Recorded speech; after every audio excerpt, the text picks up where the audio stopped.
when I call for like a save or skill roll or something along those lines, I will tell you what attribute to roll, and then depending on what that action is, you can justify like, hey, would I know that because I'm a minor, I know computational physics, that I would be able to hack this panel, or I would be able to override this function or whatever.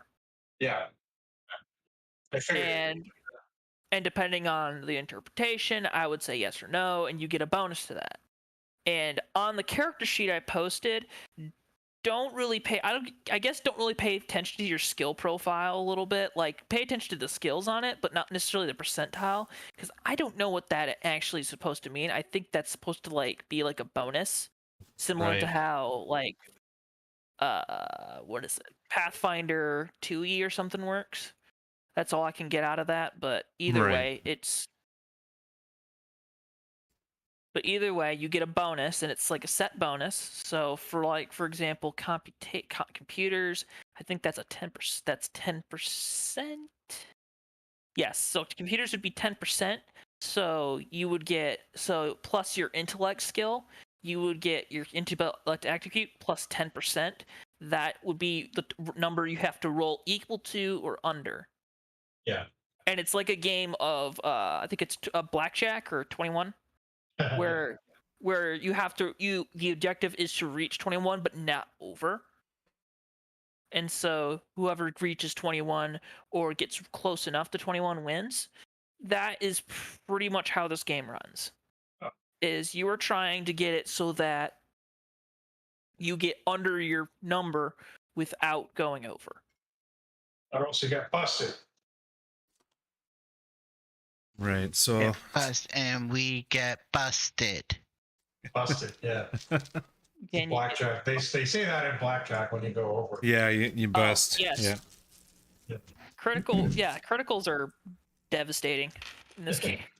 Hi. Well, because and they're a little bit different from typical fumbles. Like in D&D, it's like you roll a 1 and it's that's a fumble and that's it. Yeah. Or in other games it'll be, or like in RuneQuest or Cthulhu, if you roll like a 96, that's a fumble. Or 100, that's a fumble. That's not how it works in this game. In this game, if you have a double, which means if you have a 66, for example, or a 77 or 44 or something along that lines, right, that is a double, and that's considered a critical. However, depending on if you went over or under your number, that will determine if it's a critical success or a critical failure. So if you have to roll under a 45 and you get a 44, that is a critical success. However, if you roll a 55, that is a critical failure. Right, I see. And a whole bad storm could happen depending on that critical failure or success. Yeah, okay. I sort of get it, so I'll just have to go along and see how it goes. These mechanics are still obscure to me in general because I haven't really done a lot of different games yet. So this is the first time I've ever running this game, and this is like the play test, like you have to be an experienced DM sort of thing. So I'm gonna be flying by the seat of my pants for most of this. Right, yeah. Yeah.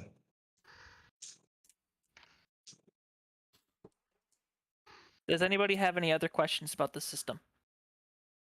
Not yet, I wouldn't. probably... Yeah, I wouldn't know what to ask without having some experience in it. I thought I had played this before, but it was like a board game. It's not the same thing that I had played before. Ah. Well, there are many motherships. Yeah. Yeah. Many motherships, maybe. Yeah. Something like that. Either way, so does everyone want to introduce their characters? and how they come to know each other. So, to kind of give a background, you guys are basically the crew of a small, not necessarily a research vessel, but it's a like a converted mining frigate that you are using as a research vessel, as you are all under the not necessarily tutelage, but rather the funding of a company that I am going to call Morebacker and Blacksmith. Okay. Morebacker and Blacksmith Mining Incorporated.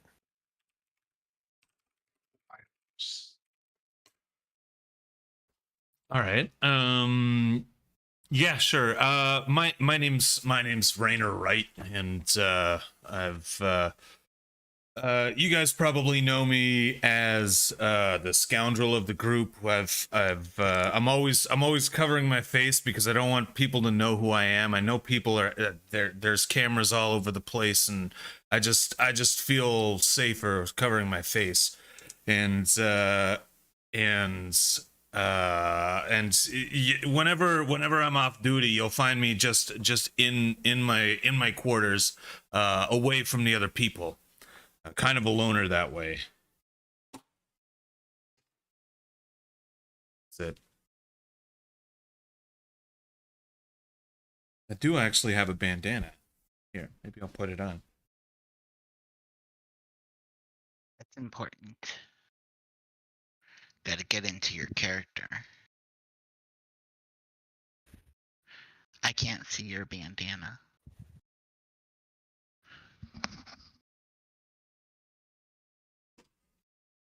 Sorry, what's your character's name, Raven? Rainer Wright. Okay, thank you.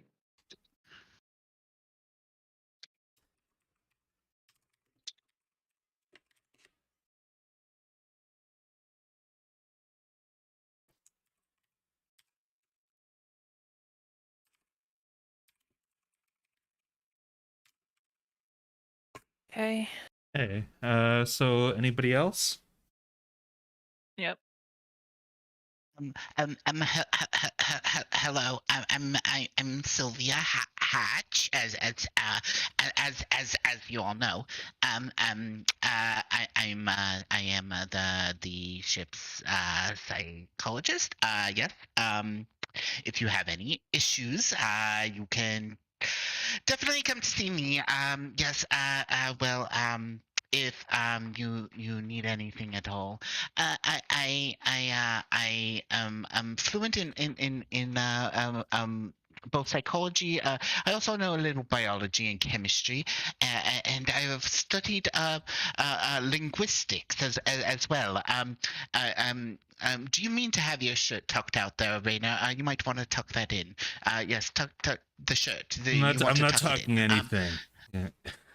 You know, well, okay, yes, so, anyway, that is who I am, yes. Amy. All right. I'm just writing down notes so I can keep track of who's who. I've started shuffling a deck of cards. My kitty is typing. Stop typing, kitty. Oh my god. That's a lot of that's a lot of symbols and junk.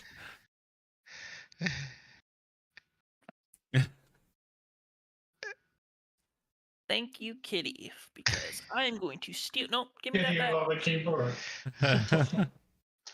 Oh. I think I got, was it 588766? I'm going to use that to figure out a planet code. Oh, okay. Kitty has determined. Yeah. Okay. Next up, Mouser, Who's would next? you like to go? Okay. Sure. Well, hello everyone. My name is Sam Strigus, and you may call me Dr. Strigus if you wish, but I'm not that formal person. I am a physicist, so my specialities concern matter and space. I also have many other side interests, including biology. So, yes, I'm happy to be on this mission. And I don't know, hopefully you will all find, well, hopefully we will all find that as a team, our companionship and our skills will benefit our mission greatly.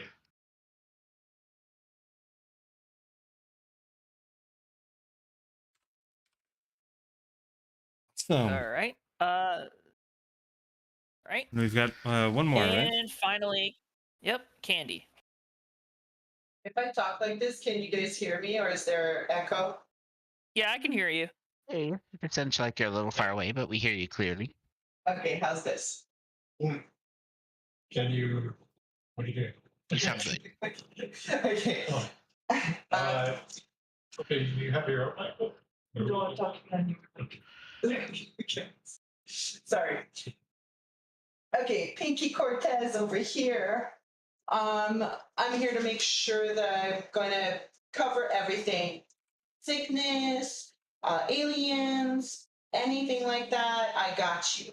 I'm going to study it, I'm going to learn it, I'm going to become it. I am it. I am the virus. We're gonna survive this and we're gonna do this right. You sound Yes. like you're the scholar of the group. No. No, you when you say you're gonna learn about the aliens, what do you mean? I just find it hilarious that everyone rolled scientists except Raven. I So kept theoretically, rolling Raven- until I got a basically, yeah. teamster. You effectively got like you're like the grunt of the group. You're Yeah, just the one- exactly. only one. That's kind of what I wanted. I wanted to be the like the actual one of the actual miners. You know? So there's a lot of scientists here, so I guess we're Yeah. not necessarily doing a like large scale mining. What we're doing is like probably some research or whatever. Yeah, you Or guys. to- Yeah, basically, your kind of job is twofold. The first half is you're transporting from, I guess, Tau 17, the planet Tau 17. You're transporting mining materials, like for example ores, various chemicals, etc. You're basically transporting them on your way to another station that is a few systems away. Okay. And All right. and this is kind of a job that was given to you guys by Moorbacker and Blacksmith Mining Incorporated, but they also wanted you guys to stop at the mining colony, not the mining colony, but the mining station known as Ypsilon 14. Ypsilon spell out, if you need to know what it spells like, is spelled Ypsilon 14. Okay. So they are requesting more materials as well. Their commander, known as Sonia, you kind of heard of her through kind of a small talk in not necessarily the office, but rather just kind of like stories of through the other miners and her and kind of rumors of that place, of that mining satellite, as she's known as like this kind of not necessarily headstrong, but she's a very assertive, hardworking team leader, known for like trying to get everyone to work together and like, let's do this team sort of kind of thing. One of those people that believes in synergy. Yeah, synergy is the very much She's- very much Good whole word. synergetic concept. She sounds like a good leader, By honestly. the way, the mic is over computer. It's on the computer. And So if you want to be closer, speaking. Yeah. Sorry, I was just yeah. I'm terribly sorry, but have any of you heard from James? Yes. I was certain he was going to be here as well. But Yes, I wondered about that. I thought Yeah. we were I having don't a- seem I don't see him. He did roll 2 characters. present of late. Yes, he might be our one combat specialist. Yeah. Yeah, he's probably cleaning his guns in his bunk. Oh, bother. Yes, very likely. Well, perhaps I will use my short-range communication device here in my hands, and I will send him a little message. Seeing if he will be joining us. That's a pretty good marina service voice you got going on there. Well, thank you. I appreciate that greatly. Marina service? Yeah, she plays Counselor Troy on TNG. Oh, okay. Right. Yeah. So I'm convinced she's the most useless character in Star Trek. Yeah, well, I wasn't taking it that far, but I just meant the voice, you know? Yeah, I mean the character itself is just like, Yeah. oh, someone's obviously angry. Someone's obviously angry in front of her, and she says, "Oh, I sense you're angry." And that's like her role. Yeah. Well, you know, they already have a perfectly good counselor in the form of a bartender, right? Yeah, So that's right. You know, I guess that one couldn't be there all the time. Tired of listening to people. all right. So they kind of from reports from company reports from her, there's been not necessarily a lot of strange bizarre happenings, but rather she reported that one of her teammates known as Mike, he's a mining engineer on the station, and he was acting strangely as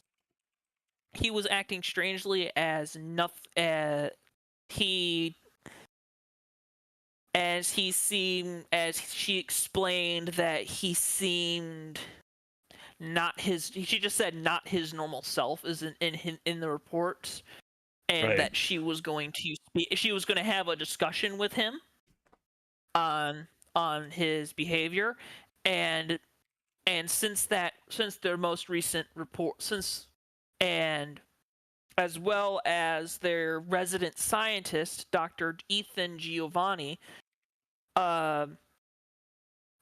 they have not heard a communication from Ethan Giovanni, and so they are basically saying, hey, while you're passing through and the company's saying, hey, while you're passing through this sector, please go and check on, drop off some equipment at Ypsilon 14 and check up on them to make sure they're doing all right. All right, and they're not on Ypsilon 14. That's what our orders say. Yeah, your orders are saying go to Ypsilon 14. Yeah. Check to make sure everyone's okay. Okay, and the Ethan Giovanni, was that was like a separate sort of side order or something? He's at Dr. Ethan Giovanni is on Ypsilon 14. He was sent there from where you are about a month ago. As you're approaching the station, he was sent there about a month ago. Okay. Check on him.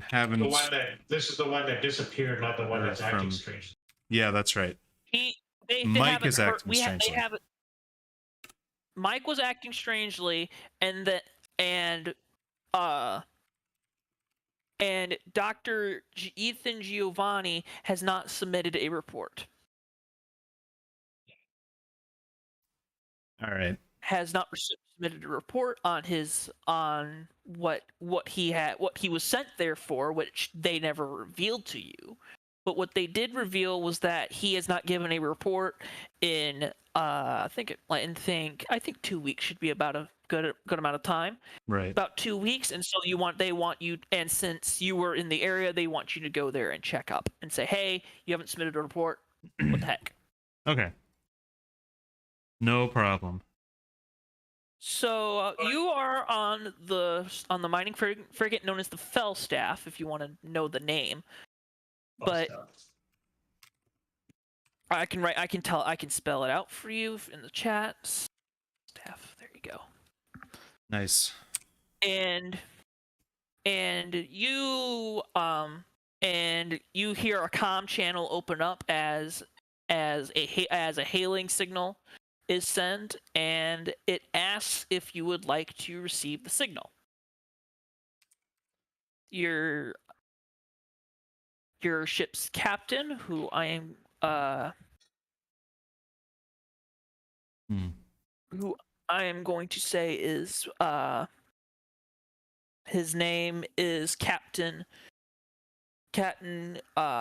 Indigo Sanchez. Yeah. Okay. A very gruff party man. He asks, I'm going to say he is going to ask Sylvie if considering she is the psychologist and the most, I guess, not necessarily mentally sound, but rather the most educated of the bunch, and what he appoints as the team leader, as would you like to take this call? Would you like to the station is trying to hail us, and Sonia is asking for boarding codes. Sylvie, do you want to take this one? That's Amy. Are you there, Amy? I'm sorry. Say again. Yeah, I'm here. I didn't. You want me to send boarding codes? As the ship's psychologist, I'm usually not privy to that information, but oh, I see them written right here. Certainly. Hello. Yes, this is Sylvie Hatch. I'm the ship's counselor. Pleasure to meet you. Yes. You wanted to board. Yes. The boarding code is well, it looks like here Alpha 3641 Beta. Yes. Yes, that's what's written here. Yes.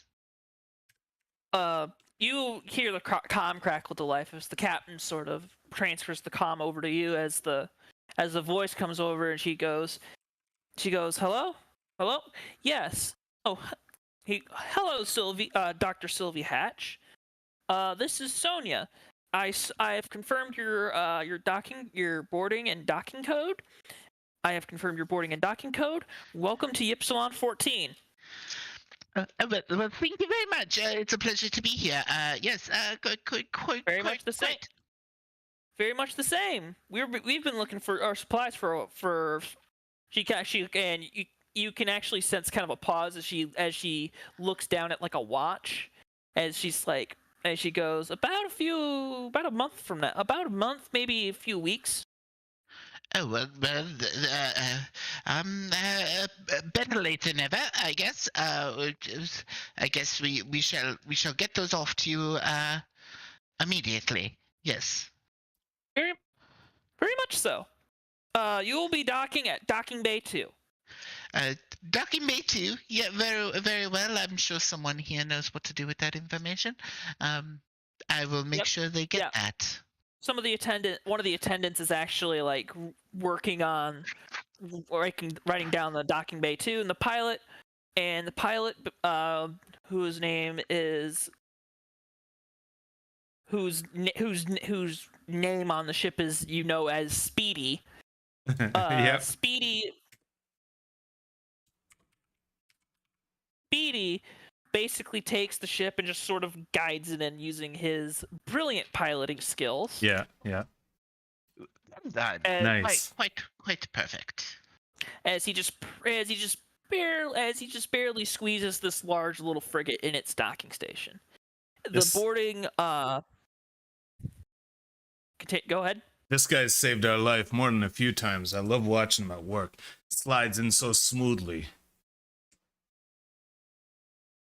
So Speedy just kind of looks back and he's like, "Hey, it's a genius. It's genius at work, my friend." Yeah. And you can kind of see like it looks it on his flight jacket. You can see like a patch that's like that looks like an F-16 flying around a sun. Oh, nice. As he's as he's Dr. Sylvia Hatch will take out a pocket notebook, flip through, find Speedy's page, and starts to make notes. Delusions of grandeur.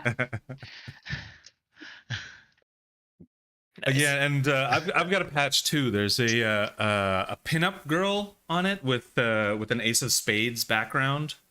I guess I chose a good like a good accessory. The deck of cards. Yeah, scoundrel, sort of like that, like Han Solo kind of thing. Yeah. So what happens is after your ship docks with it kind of a soft jolt as the couplings attach together and interlock. You hear it successfully interlock and give the green light as to say that it is safe to board and at no risk of decompression. So you are now allowed onto the station. Nice. So Sonia and when you head over to where the airlock is, I assume everyone's probably wearing vac suits, but yeah, I've got my vac suit. Oh yes, I have one. So the airlock opens up and there's air because of the ship and the mining station having their own oxygen supply. Mm-hmm. They're both attached together, and Sonia comes out, and she's not and what she looks like is has blonde hair, brown eyes, very much kind of that what you would picture in like on like a company poster of like the ideal worker. Right. She's wearing a full mining vac suit. She's wearing her full mining vac suit, even though she probably doesn't need it at the moment. And she's kind of got it like so that the arms are kind of tied around her waist, which is not typically recommended. But it functions like a giant sort of suit in terms of working in the mining station. He's like, and she goes, "Hi." He says, "Welcome, y'all. Welcome to Ypsilon 14. My name's Sonia. Pleasure seeing you." I've got my vac suit on, but I take off my helmet because I can see that she doesn't have her helmet on, just in case anything goes wrong. And I take off the strap and pull off the helmet, and I shake her hand with like a slap, and say, "Hey, it's good to be here. Finally back at a mining station." Well, you always get used to this place, and it makes it feel like a second home. Am I right? Yeah, that's and right. She shakes his hand and then pats him twice on the shoulder, and he goes, "You got the drills and the ore. We got you some ore for that you can carry on to Epsilon 13." Is that where you're extracting the ore from? Nah, Ypsilon. We're on Ypsilon. And out of character, we're on Ypsilon 14. Yeah. Epsilon. She's saying taking it to Epsilon. Oh, I see. 13. Right. I see. Hey, while we're out of character, I do have a question that I just remembered looking at the thing. What's the patch thing mean? Okay, so the really weird thing, but the kind of cool aspect of patches and trinkets and such is that they're supposed to define your character and give you a picture instead of like in D&D or in a lot of typical RPGs where you just roll and it's like, oh, this is your personality, and Right. this is how your character acts in this given situation. In this given situation, they have these bonds or these, whatever. Instead of all that, it Mothership coils it down to a patch and a trinket, and Right. so So I depending on understand. that I understand what the trinket is. I think, but the patch, I'm not sure about. patch Should is I just? supposed to the patch is supposed to be sort of emblematic of your character in a weird way. That's why I kind of described the patch of Speedy as being like an Air Force, as like a sort of Air Force patch where you have like a Yeah. sun with an F-16 going around it. As I wanted to make him similar to that archetype of a fighter pilot, of that kind of cocky sort of Top Gun attitude Yeah. that he All had. right. I get you. So I don't actually know what my patch actually means. That was auto-generated for me, so I don't know if I want to use it or not. But I guess it doesn't matter at this point. Your patch is dice, snake eyes. What's that? Your patch are dice, and it says it's snake eyes, like 1/1.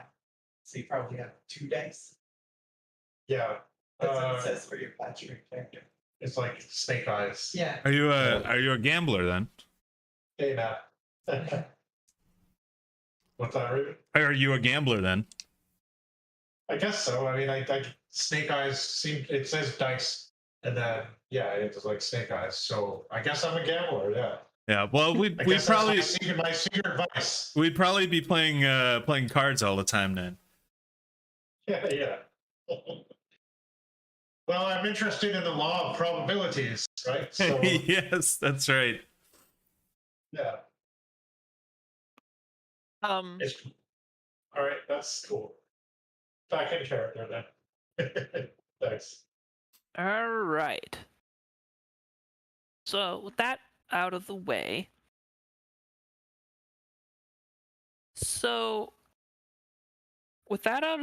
what happens is as the captain sends his work hands to start moving and shifting things around, and moving the ores that they have gathered in giant like sealed crates, and moving in mining equipment such as like more replacement drill bits, replacement drills, fuel for the generators, new air filters, etc. She leads you into, and she's like, "Come on, follow me. I'll in." Since she's kind of gotten a little bit chummy with Rainer, right? Yeah. She's like, "Come on, let me show you around the station." Yeah. Hey, All right. let me show you around the station. All right. Let's go. She kind of happily leads you around the station. So she takes you from the air. You guys are currently in what they call the workspace. What Right. it looks like is you hear this, like your work boots clang and echo against the rock and metal grating that's around the area, but a lot of the working gear is stored in like giant, like what looks like cubbies and lockers. Everything from overalls, flashlights, short range radios, handheld mining tools. Right. And in these different cubbies, there's about like 10 sets of each. And besides the fact that and there's also a bunch of set of hooks, then there's of course 10 spaces, and 2 of them are missing. And what looks like 2 of them are missing. One of them is on Sonia. Right. And she explains that she was actually down in the mine shaft, actually working on a few on gathering some more, just doing some final readings down in the mine shaft. Right. All right. But so what's you got someone down there right now? I see there's a suit missing. That's supposed to be Mike's suit, and she actually points out to each of them that each one has like a name tag, even on hers. Yeah. And the only one that's missing, Mike. Right. Like strange one. And she's like, well, here's the other thing. We also do a lot of checkups on a lot of the tools that are around here. one of the tools around here is a laser cutter. Right. Right. Yeah. Is one of our laser cutters. We usually do a lockout, like a lockout on all of our equipment before we turn over and do our shifts. Right. So, yeah. Makes sense. And she's like, yeah. Down here, and she kind of points down to this cramped, sort of blocky corridor, and she's like, that over there is where our quarters are, and then she gestures over to another craggle of corner, and it's kind of like this kind of area is kind of like a hollowed out cave with like air being pumped in, but Okay. and in the area that you are in, there's like a small like tunnel, and she takes you down this little tunnel, and she kind of gestures down to it. Down at the end of this tunnel is a small little generator, and he's like, that is where our our power is, and over here right next to where and close to where I let you guys in. And she points to actually in the middle of this corridor, there's actually a giant like terminal. And she says, this is where I actually let you guys in at. And she kind of gives it a few hits on it. But, Yeah. But she's like, this good old thing is kind of shit, but it's pretty good. It looks like it's held together with duct tape and spit. Yeah. Definitely, it's definitely like dirtier and just covered in dust and grime. You can tell. And she actually gives a sort of gesture as she points down, as she kind of leads you down the cramped hallway a bit more. And then sharply turns left into what looks like a giant like yawning pit. And above this yawning pit is like a drill. It's going straight down, and you can hear it just churning and moving down there, and watching as ore and rock is being. You can hear it as it's being pumped through the drill. It's like this, and she's yelling, and she's physically yelling it over the sound. As she it's says, gonna be loud. This is where we mine the ore. Down, takes us 10 minutes to down the shaft, and she points behind it to where the mine shaft is.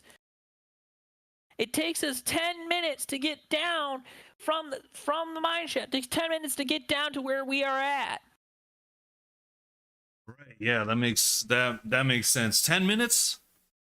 You're not super deep, or do you have an elevator or something? It's an elevator. Right, yeah. It takes us a 10-minute elevator ride to get down there. And she kind of laughs. Yeah. and she's so it looks like you're moving through a drilling phase. Is there somebody down there while you're drilling? Typically, yeah. Typically, we have someone monitor the drill, and we have two people that monitor the drill, and then we have one that's directing them. Usually, Dana and Jerome are the ones that Dana's up here, and she points, and Dana, who is this kind of very much this red-haired, stoic, strong woman that you can just look at seeing her. She's working on the drill, and she's like fiddling with like this small little panel that's on the drill, right, and moving a few things to help either guide or guide it. Yeah. It seems like she's operating it from the top there. And she goes, Jerome is down there. He's just guiding the drill to make sure that she's hitting, that it's not breaking near the drill bit. Rosa, and she kind of sighs and turns her head away. Rosa's probably in her bunk. Yeah, all right. Yeah. All right. Well, it's a cool operation you got here. You got a lot of ore. I saw you guys already loading it on and everything. You got a lot of ore. That's good.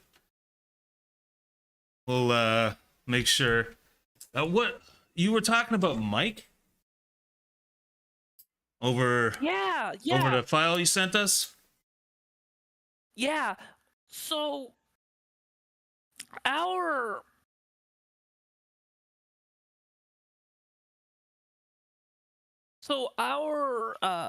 and she's thinks about it for a second. So she's like, Mike is one of our mining engineers, like Rosa. They work together in order to be able to plan out mine shafts and basically take surveys of what's dangerous and what's safe for us to go and do our business, you know? Yeah. Well, ever since for a little bit, Mike has been acting strangely for the past few days. He's I would like to joke I would like to joke about a few things, but he was acting very strange, like he Yeah. wouldn't How do you mean? paranoid. Oh. Very paranoid. One day we just came and found that he had left. He took one of the vac suits and one of the laser cutters. In fact, that laser cutter hasn't been returned to us since.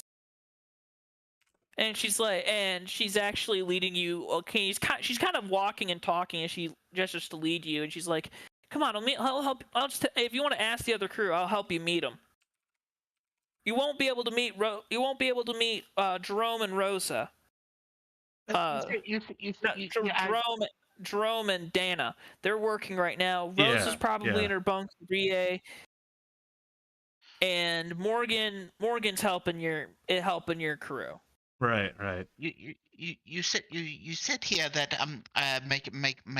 Michael was acting strangely before, perhaps a little paranoid. I think you said. Is this unusual for him? Is he a paranoid type person? Well, no, he's not a very paranoid kind of person. Have there been any changes in environment or in his social habits that might have led to some change in behavior?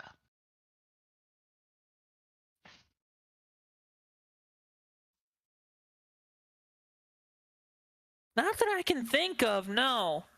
She kind of sits there and kind of thumbs her chin a little bit. She's like, I can't think of anything. He just one day he just seemed very more paranoid. He just seemed started to feel very paranoid, very much off, if you want to put it that way. Well, She said his social behavior didn't change, but I was wondering if anything specific, if the paranoia seemed to center around any one specific thing or idea, or if it's just a very general sense of unease that you think he has.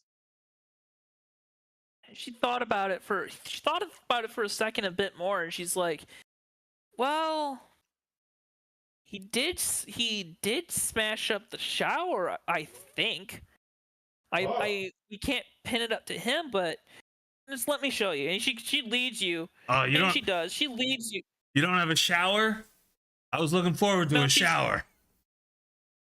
Yeah, she leads you into what looks like this kind of small corridor with like 5 small rooms on the side of this corridor. And if you look inside, each of the rooms is like a very simple bunk. It's like a simple bunk and not much else. Like a simple bunk and a desk.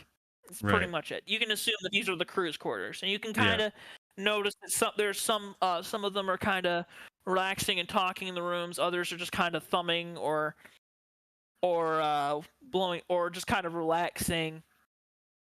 One of them was even like blowing his nose with a tissue. Yeah. But otherwise, most people are just kind of mingling and interacting.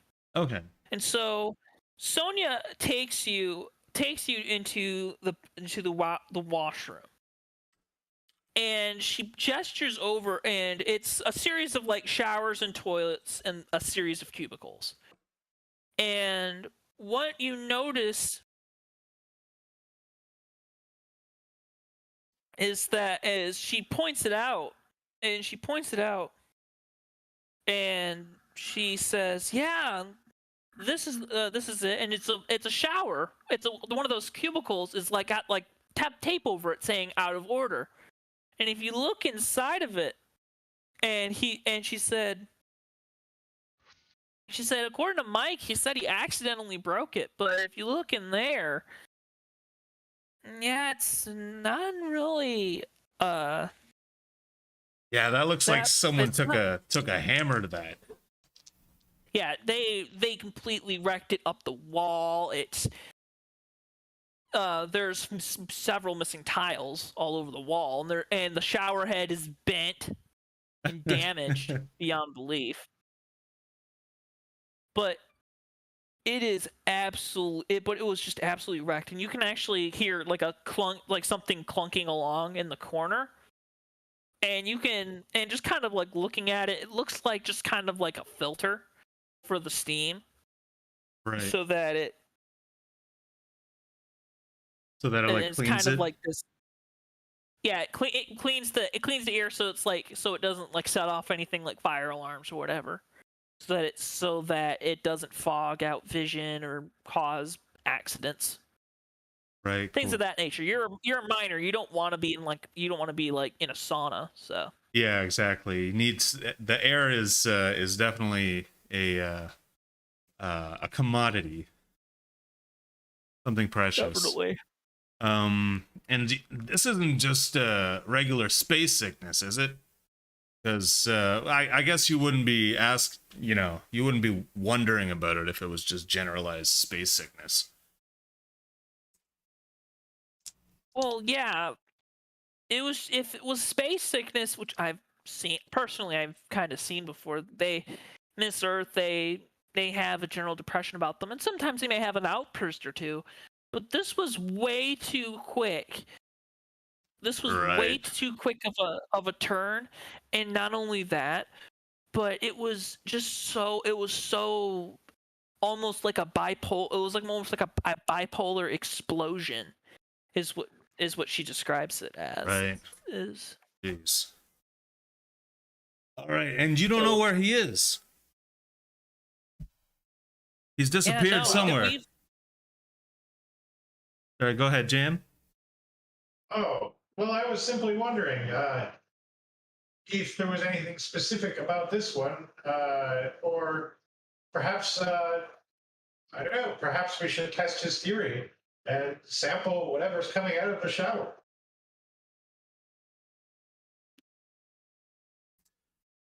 That seems an awfully specific sort of paranoia, which is what I was wondering about. We could certainly analyze whatever water is coming out of there for microorganisms and stuff. Yeah, some parasite maybe. Or chemicals. But then wouldn't they all have it? Let's test the water. Okay. Yes, perhaps, well, why don't I stand over here? I don't want to get wet. Yeah, I drop one of my cards onto the ground there, and it's like there's like a little bit of a puddle there, so it gets wet, but I just like shuffle it back into my deck, and now my whole deck is wet. Okay. Oh. All right, so you're gonna take the card. You're gonna take the card back to your ship to study it. Yeah. See if it's something. Yeah. Yeah, right. for sure. That's my petri dish. I'm not so much of an egghead. All right. So what I'm gonna need. Oh, sorry, we have enough eggheads here. Yeah, that's right. So what I need you to do is I need you to make an intelligence check. Oh, me? Okay. So it's intellect. I've got a 32. And nothing necessarily that would help me in my skills. Okay, so I gotta roll and get below a 32, right? Mm-hmm. Okay. That is a 63. One failed intelligence check. So you take a look at the water, and you start studying it. you see algae, you see various forms of like microbes and such, but nothing stands out. Nothing stands out to you as like, oh, this is abnormal, and you just kind of feel that you can't make heads or tails. You can't make heads or tails of the analysis Yeah. as. Yeah, You should be I'll leave studying I'll leave the card there. And I assume this is like a bit later when we get back or whatever. This is in your this is on your ship. So Yeah, okay. you're just kind of in like your med bay, just kind of And can I take a look there, Rainer? Oh yeah, sure. And I move back from the scanner there. I guess it's like a terminal scanner, like and there would be like a sort of a microfiche viewer on it, and that sounds right to me. Yeah, that sounds right to me too, actually. Yeah, so I back up from All it. right. So I don't know if so in my skill profile I have like biology, chemistry, and pathology. So I don't know if that can help. Well, pathology should, right? Because you're used to looking at this kind of stuff. Biology would be helpful. Biology would be helpful, but you would only apply one skill at a time. So Okay. So how does you that work in this case? I have like 5% for biology and 5% for and 10% for pathology. pathology. I don't know what the 10% is for, but the pathology bonus that you get should be. Give me 1 second. I'm finding it here. It should be about 15%, according to the sheet on Mothership. So So it's the same like I roll an intelligence check and then plus roll lower 15%. the plus 15%. Okay. You get added 15% to your roll. Or would it be minus because you want to get under? No, Um. it would be added because then it would be easier to get under.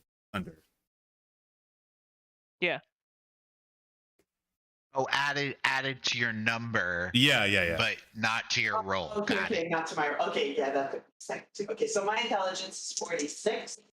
I rolled a 15, so I make it. Yeah. All right, so you don't find anything that would be considered abnormal in this water. Like, it's normal tap water. You looked at everything. You looked at every microbe, every bacteria in there. You checked everything, and it looks perfectly normal. It's a little bit pure, but otherwise it's perfectly fine. Right. So there's like less pathogens than we would expect. Yeah, there's less pathogens than you would find in normal water. This is Right. Yeah. it's filtered Because it's filtered. filtered water.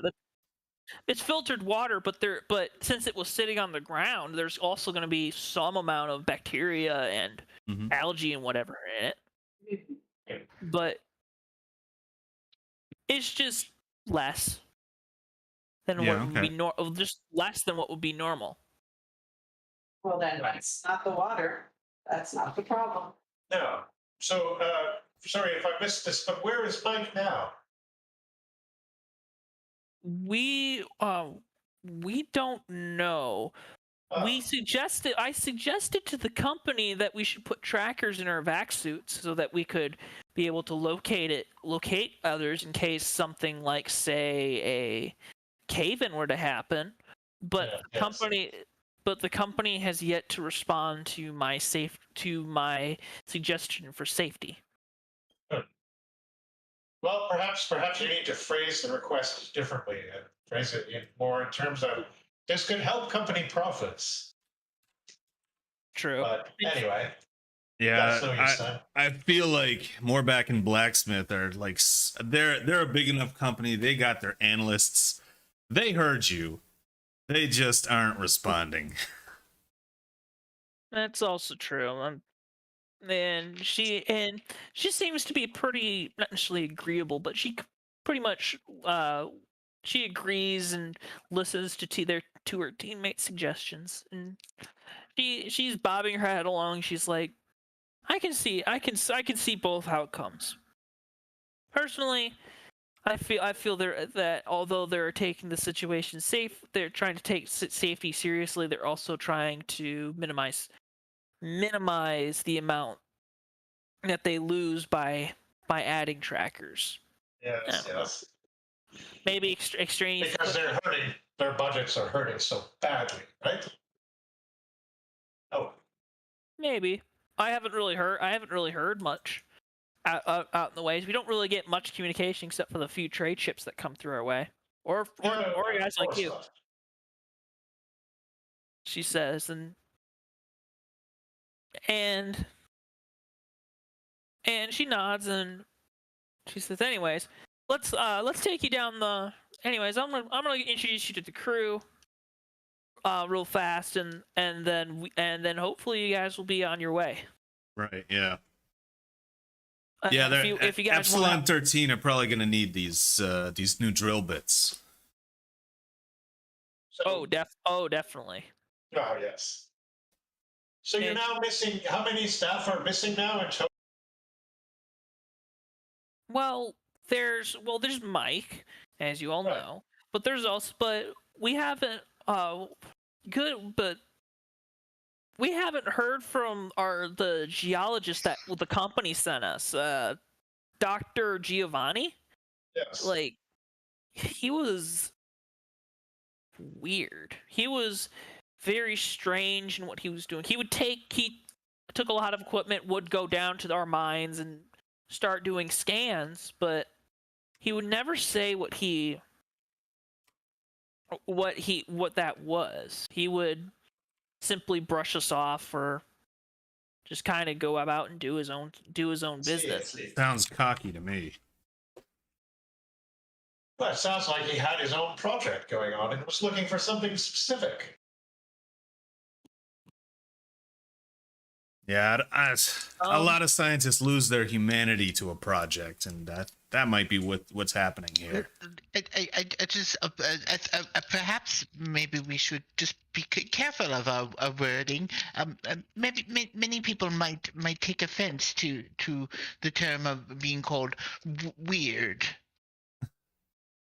Maybe. And as she says that, she pushes on the patch of like whoever's standing next to her, and just goes boop. Yeah. I think we're all weirdos. It doesn't matter who's sitting next to you.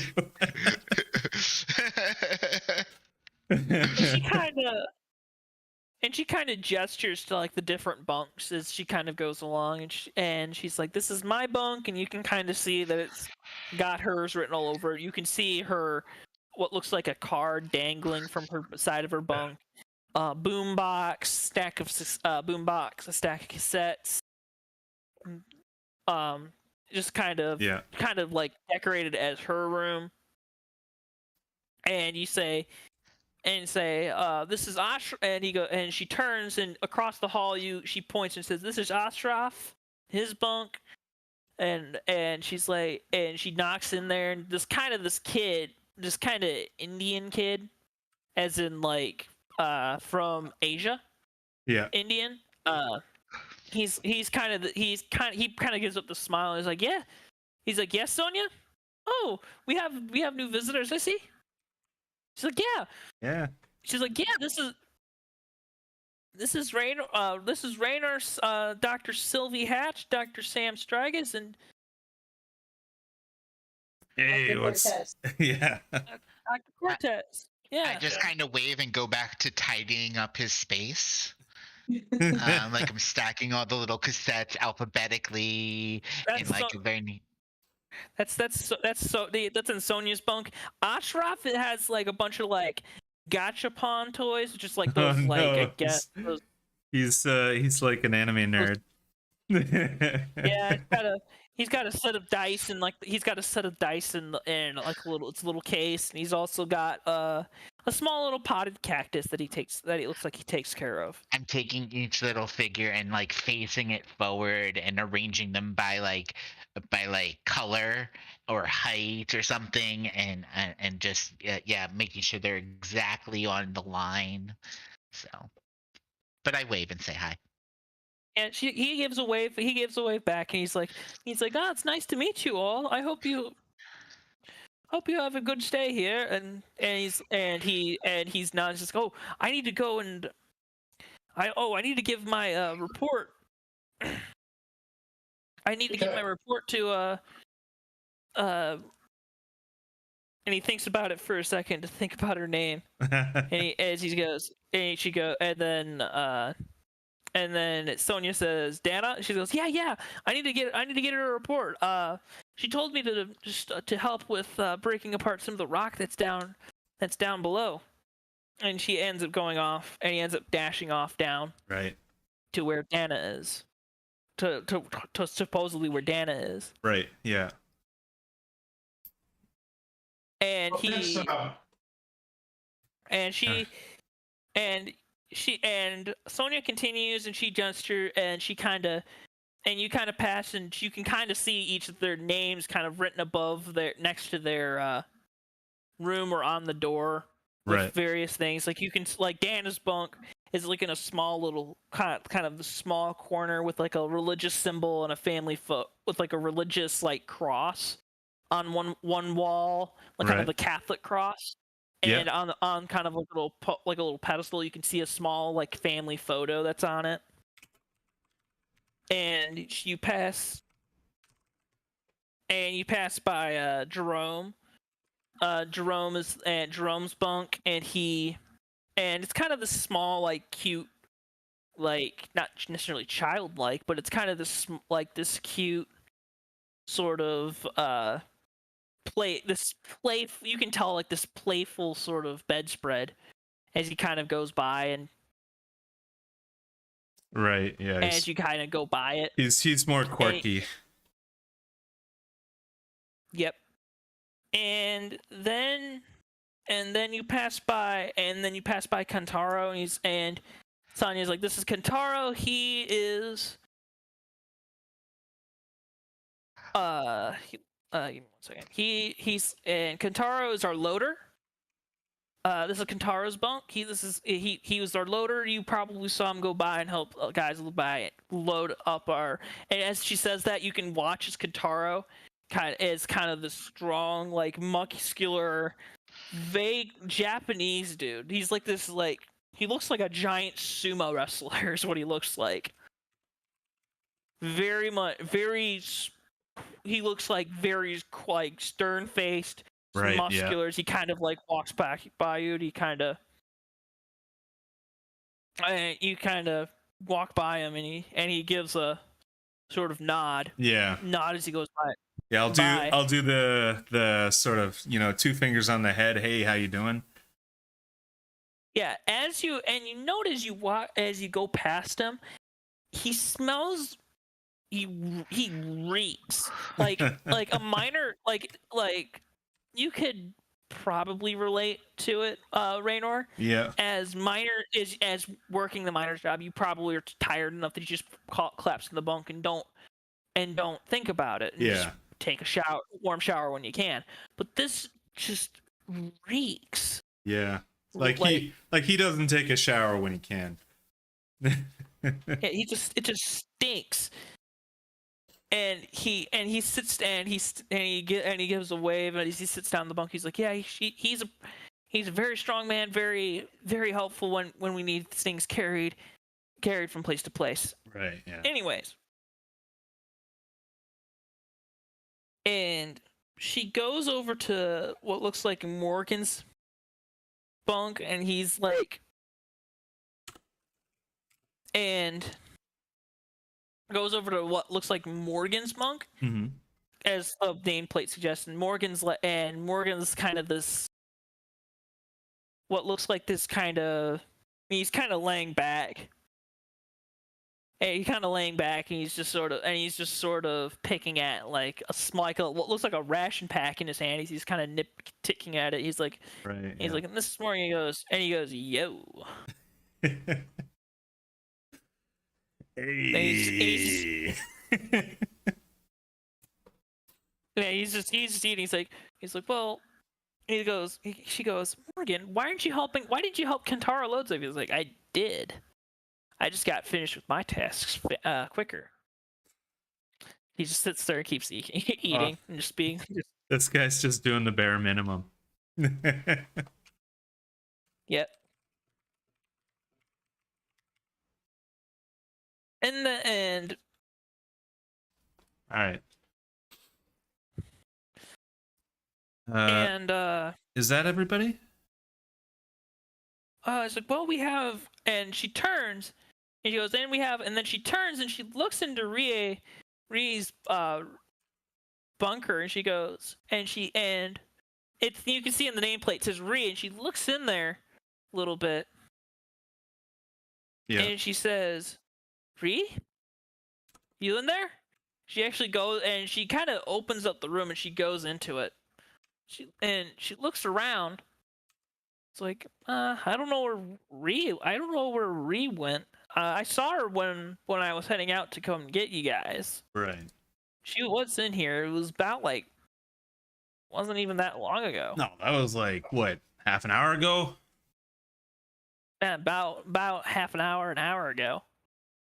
She looks around, and you can see that like Rie has her own little like tag or a card, and it's hanging on her lanyard on a lanyard near the door, and on a small little chair on her desk. And she's like, okay, this is really strange. Usually they'll report when people are heading somewhere. Usually, and she kind of holds up the cards because she's created this sort of small time system for it. Right, yeah. Of course she did. Yeah. Maybe she checked in with Dana since you were busy. Could be, but she's usually the putter. She's usually the one that puts down the wiring and the wiring for the laser cutters, as well as putting down electrical wiring for the lights and such down in the mines. I don't think, and not only that, she's not the type to usually go and to check onto people. Like, for example, Dana. Like, for example, Ashop and Dana. She said, gesturing kind of towards the mining shaft. Right. I'm sure she's around here somewhere. You showed us a couple other chambers, sure, right? I mean, I was about to suggest that I don't know. I mean, 2 people disappearing, that's quite a coincidence. But 3, something strange is going on here. Perhaps we need to make sure that no one on this base is alone. Yeah. I'm gonna peek my head into Ashraf's cubby and say, "Hey, do you know where Rie went?" Ashraf went down to go and talk with Dana. Oh, right. Yeah, that's right. Now, is anybody here? Yeah. Besides you, Kantaro and Morgan is there, Okay. and Rosa. Oh yeah, Morgan's there, of course. And Rosa's there as well, and Okay. you also see that out of Morgan's room is like a little as a cat comes out and gives a small little meow. Nice. Oh, indeed, yes. There's a cat. This is what is the cat's moniker? Oh, him? She kind of and Sonia kind of comes down to it and pets the cat. Name is Kane's is Prince. He's kind of the base's cat. Morgan, Oh. despite the fact that we have to, she kind of thinks about it, brushes it off. She goes, it's besides the fact that it's unwelcome for minors like us to have pets along. We kind of adopted him. Understandable. Companionship is a human desire, and the cats can offer quite fantastic companionship. Yes, I can see why. Yeah, I know the suits discourage it, but when you're out in space, you know, you gotta have somebody to talk to, even a cat or whatever. Yes. Yes, this is true. It avoids the space When- sickness. Where did you adopt this cat? Before you got here, or was it here when you got here? Space cat. He got it. Suppose Morgan brought it along with him. Okay. Yeah. These things are full of diseases. Nobody should get that close to them. And I would know. Morgan's like, don't say that. He's a good kitty kid.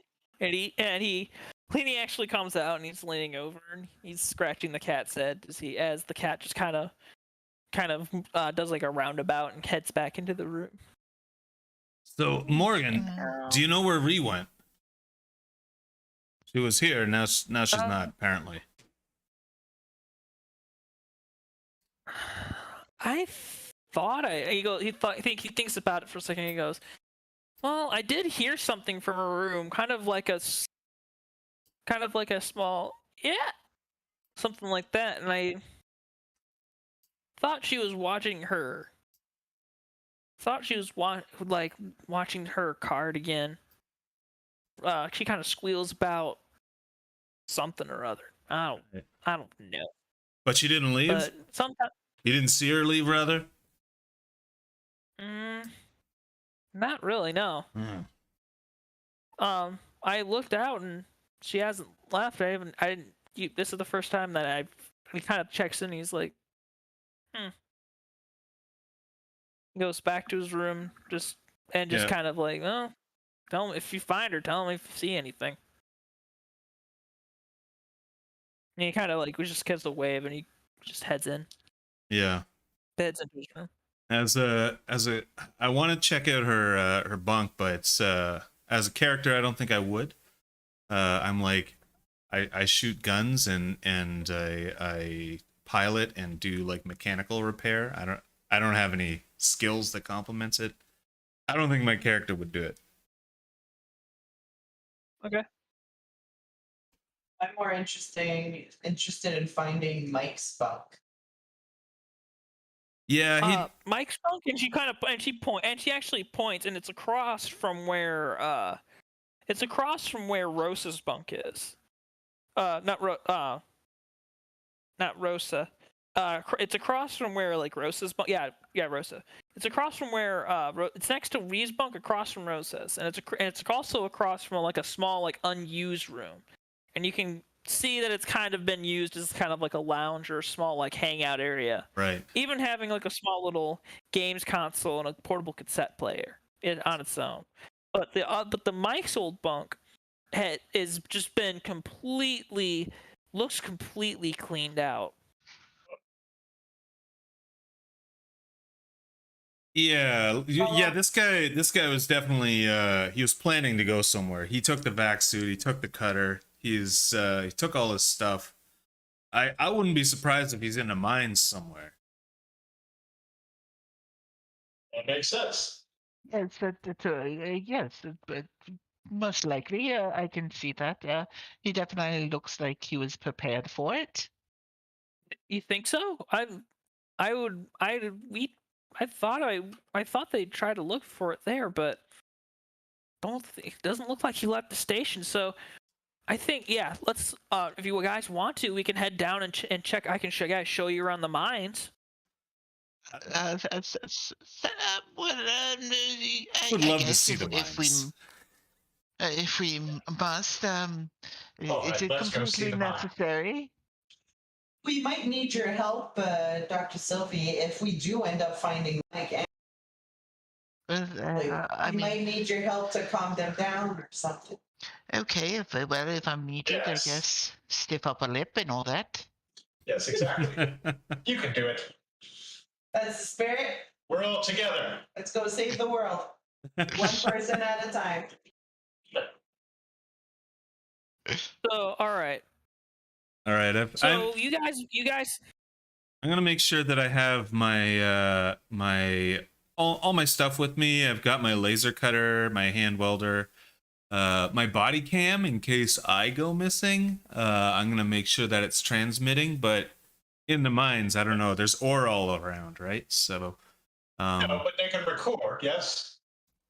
they can record, yeah, for sure. It can act like a black box, but I don't know if it'll be transmitting Yeah. necessarily properly. Well, So I also have my lockpick set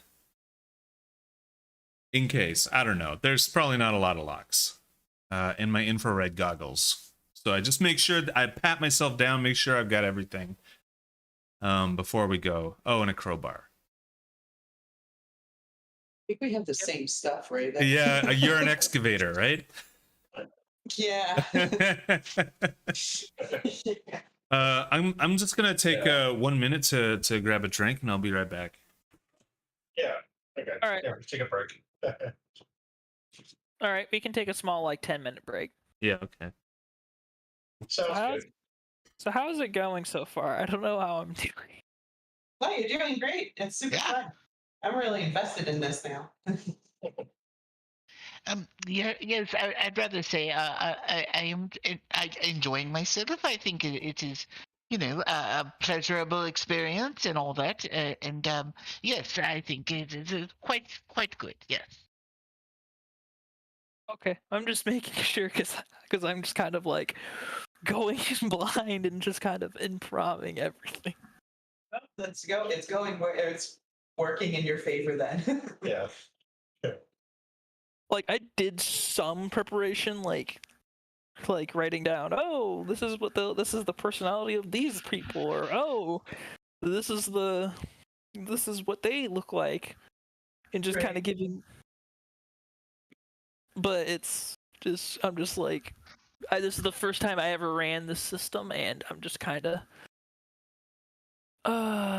critically hit or failed, and I'm just kind of going in and kind of feeling everything out. So this will be a little bit of a learning experience. Yeah. Certainly. Well, I feel like playing all the time is pretty much a learning experience for me. So, yeah. Running it, maybe one day I'll try something like that. But all right, guys, we'll be back. Okie doke. We're still transmitting, though, Alexis. Okay.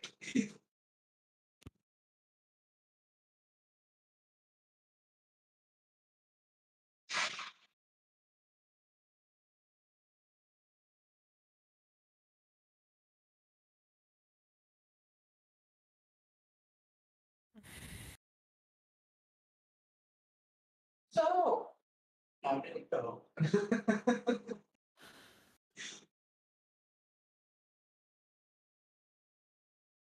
Huh?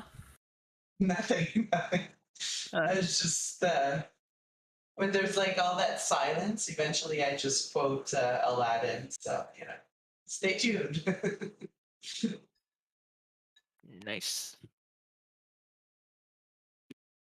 They're making the Rising of the Shield Hero 2, which is nice. What's that? They're making a new anime. Oh, okay. They're making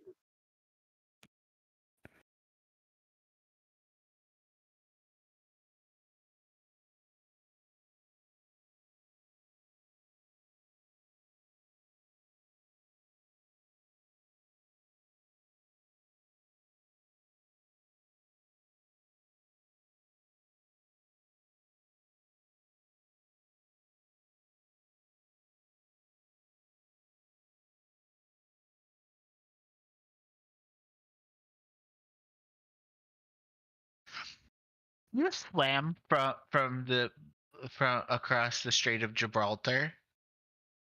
Like, do you need a passport? The Strait of Gibraltar. Yeah, going from Spain to Morocco. Uh, Possibly. Well, you would need a passport to get to Spain, so But like, if you're in Spain, say you were Spanish, and you swam Hey. from like Gibraltar down to Morocco. Like at that, do you need are you to like planning on swim with your staying? passport? No, I'm just curious, like, because how would you swim with your passport? It would get all watery. You put them in those little Ziploc bags that you can hang around your or stuff in your bathing suit or something. That'd be really uncomfortable. It takes several hours to swim that straight. Well, then I don't think you would bring it. And then you would be like not a fugitive, but like entering a country illegally. Criminal. citizens from a long list of countries do not require a visa to enter Morocco, only a valid passport. So yes, you do need a passport to get to Morocco. But if you swam there, there's no customs. So Well, where are they going to check your passport? surprise checks when you try to. Are you swimming back? Are you planning on staying there on forever, or are you going to come back? I guess you'd have to think about that. Yeah. I guess you'd want to swim back if you didn't bring your passport. Yeah, technically, passport or not, you would want to back or. I feel like that would be like, okay, I'm going to. Decision would be, and I'm going to come back, or and I'm going to stay there, or. Yeah. And who knows? Maybe they do have like lifeguards all along the coast, and the lifeguards are the ones that are supposed to be checking passports for. Lifeguard custom agents. There might be a That's coast it. The guard. worst episode of Baywatch ever. Are you coming? Are you transporting fruits? Do you have any fruits or vegetables on your person? I'm wearing a speedo. Where was I put it? Do you have any conditioner on you? More than 10 milligrams? I feel like falafels would make a perfect space food. Falafels? Yeah. They just look like a little patty, something that would be convenient. There. The one yeah, thing. and I mean it's all chickpea, right? Which is canned, which is easy to yeah. Yeah, and they're made dry, from like though. it is, yeah. That's why I have a drink. And in low G, it wouldn't be great because it's falls apart. Yeah. So you need to put an additive in there so it's like a little bit gummy.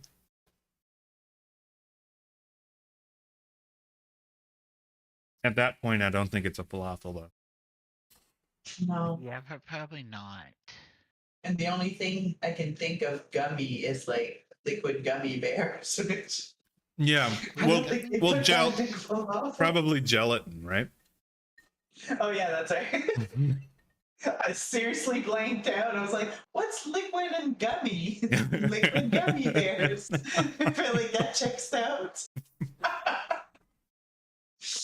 The logic is strong with me.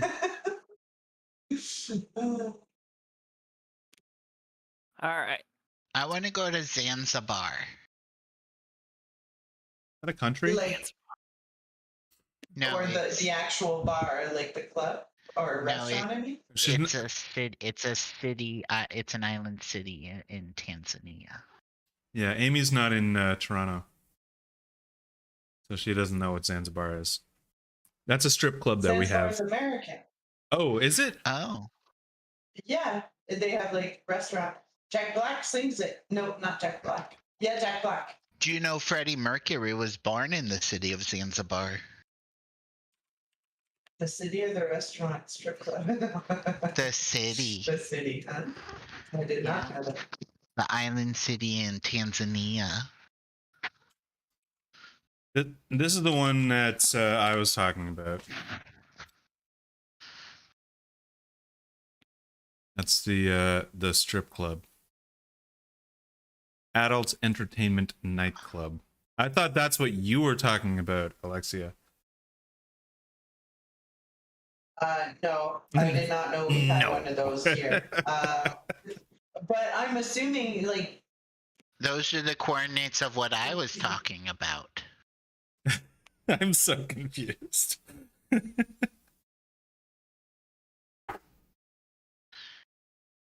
or maybe that's the I don't know. Jack Black. Apparently, it's also, They have okay, well, Jack monkeys Black and sings leopards. about it's the Zanzibar, but I thought it was American. But I can't find it. All right, Are you ready? Everyone ready to continue? Yep. Yep. So you guys are heading towards the mine shaft, and you kind of head into that big awning, that big kind of where the yawning pit is, and Mhm.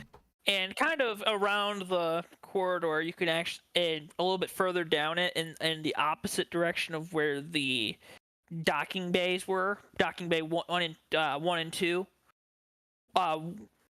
which docking bays 1 and 2, Mhm. the what's it called?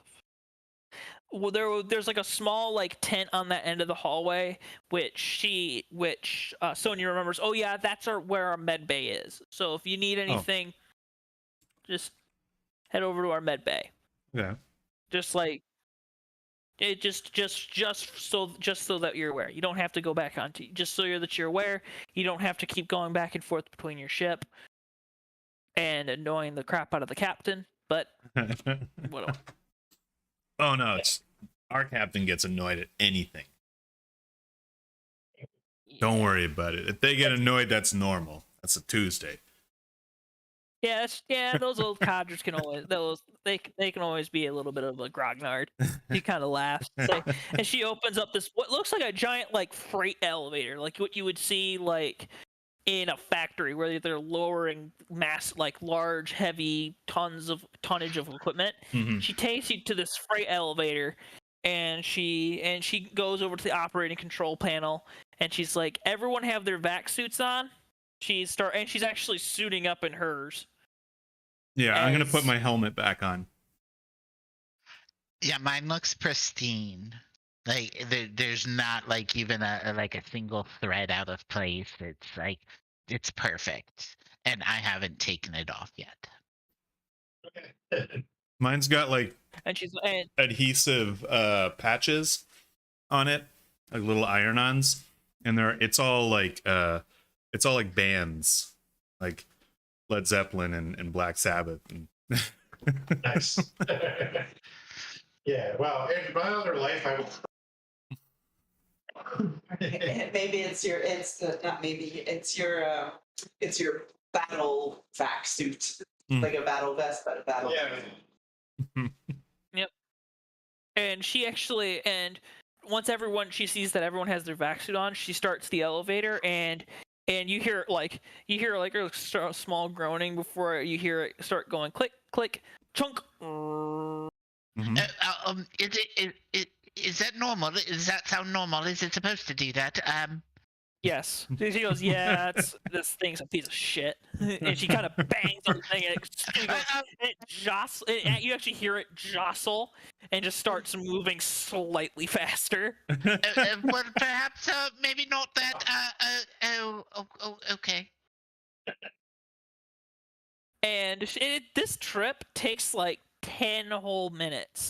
Yeah, As you hear this thing like creak and moan as it just slowly lowers it down, as it slowly lowers all of you down the shaft. Yeah, and I'm taking a look at my near the end of it, taking a look at my external oxygen gauge, just to see how bereft of oxygen it is down all the way down at the bottom. Down here, there is still oxygen where you are right now. However, as you get lower and lower, you can see that the oxygen is definitely getting lower, but it's not necessarily unbreathable. It's just by the point that you reach the bottom, if you're going to be staying down here long term, you're probably going to need something like, say, a mask. Yeah. In order to be able to breathe. But otherwise, if you were to say just kind of come down here and for maybe 30 minutes, just go back up, you'd be fine. Okay. All right. I'm gonna have. I don't know if these vac suits probably have, if they're made for mining in these oxygen low zones, there might be a filter that pulls in some oxygen from outside and also provides some on the inside, like a hybrid setting. Okay. Yeah, there's definitely. So that's what I would have it on as the oxygen starts getting low. Yep, they all have a hybrid setting, so you're not gonna start oh, I'm gonna lose all this stuff. No, it's pretty much this. It's kind of you don't know how to explain the technology on it, but it's a hybrid sort of system. But at the very bottom, the machine is the loudest at this point. Everyone is wearing gear specifically designed to chamber out the noise. Which thank the Lord, which that is happening, and the lower concentration of air is also helping with that. But it's still pretty loud hearing and feeling the drill going on. You can kind of see that around the drill is what looks like a giant extended shaft from where the drill is. And Sonia points out he goes, oh yeah, that's where Jerome is. He's the one that's kind of guiding everything and kind of watching it from in there. Right. Kind of like a pressurized canister for him. Right. He's the one in the coffin at the bottom. Yeah. Yep. And she kind of smiles at that as before she says, anyways, come on, let's head into the actual shaft. All right. Let's head to the actual mine. And what she does, she leads you to another airlock, and you go into where this airlock is, and you feel it depressurize, and you start feeling it kind of depressurize and take all of the air out so that it keeps everything pressurized, and so there's no massive decompression between the two. And she leads you out into the mine.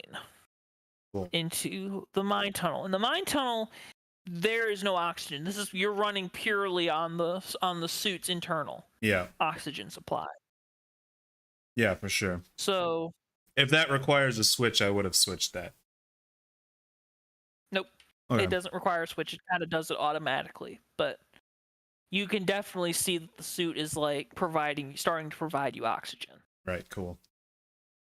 So here in the shaft, you can see that it's starting to narrow. It's as you kind of go down deeper, and she has a light, and she has what looks like a light, either infrared light or a mixture of the two, of a light and infrared. As she puts on an IR visor or on her IR goggles. Right.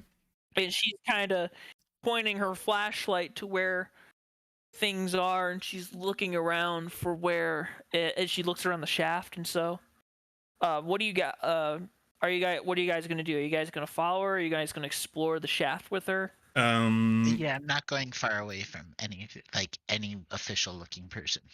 I've got my infrared goggles on, active as well, just to make sure there's no heat signatures around or whatever. I don't know if there are heat signatures around. I mean, she's pointing out stuff, right? She's got hers on. Yeah, she's putting stuff. She's pointing at stuff, kind of looking around the chamber as she points out oh, this is where we mined you can see like these very thin veins of ore Right. that are in the mine walls, and kind of these cracks in there. And she's kind of pointing them out, and she's like, "Oh yeah, we extracted this amount of ore from these veins here and here." And she's kind of pointing them out and kind of giving you a small little tour of the places. She's kind of taking this casually. Yeah. And is it like snaking tunnels, or is it like one mine shaft, or like an organized like strip mining operation? It's definitely kind of this straight kind of winding tunnel Right. Okay. where there is some branching paths, but mostly you can see that there is some organization to it. Right. Okay. Yeah. All right. So, do we see anything out of the ordinary? As you know, people looking for clues about where Mike could have gone, or Dr. Giovanni. I'm still not convinced that what's her name is down here. The other one. Who was it? Rosa? Rie? Oh yeah, that's right. Yeah. Disappeared. Yeah, that's it. I'm still not convinced that she just didn't go to the washroom or something. Maybe. I want to see somebody like that. If you wanna roll for what you find, Cool. Yeah, I'll do that. Yeah. roll me intellect plus any what you're in, and then if you want to like use a skill, just rationalize what skill you are using in order to be able to derive what you were doing. I don't have any kind of skills, so I'll just roll on my base intellect. And that is a fail. 86 is definitely a fail. Okay. And I've also got my bioscanner out. I realized that it's going to be blocked by like ore and metals and stuff like that, but I've got it out anyways, just to make sure. So I don't see anything necessarily out of the ordinary. Yeah, you don't see anything out of the ordinary. Most of the bioscanner's getting blocked out by a lot of the material and ore that's in the area, so it's not doing you much help. However, you can actually see where you and the others are. Well, that's comforting. And yep, and see where you and the others are, and you can kind of recognize where they are. Mhm. But what is strange though is there's actually another biosignature deeper within the depths of the mine. All right, I'm gonna. Sorry, go ahead. You do yours first. You go ahead and just. I think JM said something. Well, I was thinking that that is definitely a significant find. I was also wondering because I know what my skills are, but I don't necessarily know what anybody else's skills. My skills are all geared towards mathematics and space and physics and things like that. Yeah. So computers as well. So they're not necessarily practical in this particular matter. But what about you two scientists? Minor biology, chemistry, psychology, and linguistics. Minor biology, pathology, chemistry, and first aid. All right. First aid, perfect. Well, that's useful, certainly. So do we? How can we? I mean, it's good that the bioscanner has picked up something. Yeah, I wonder if that's Mike, and I'm definitely gonna show Sonia. It could be any of our missing people. Mm-hmm. Yeah, and she goes, and then Sonia takes a look at it. It's like, yeah, maybe that's him. And she starts actually. He's like, I think I know how to get there too. All right, Well, let's. And she. Perfect. We can get him and get out of here a little quicker. Perhaps. Yes, that would be good. And it would take you guys like another 30 minutes just to get where they are. Right. And where that is. And it's way deeper into the mines. It's like uber dark. Yeah, of course. Like barely you can, like if you were to turn off all your lights, you'd be in pitch black. Yeah. Like, this is not necessarily an unexplored part, but it's definitely one that's not. But that's definitely not one that's been well traveled.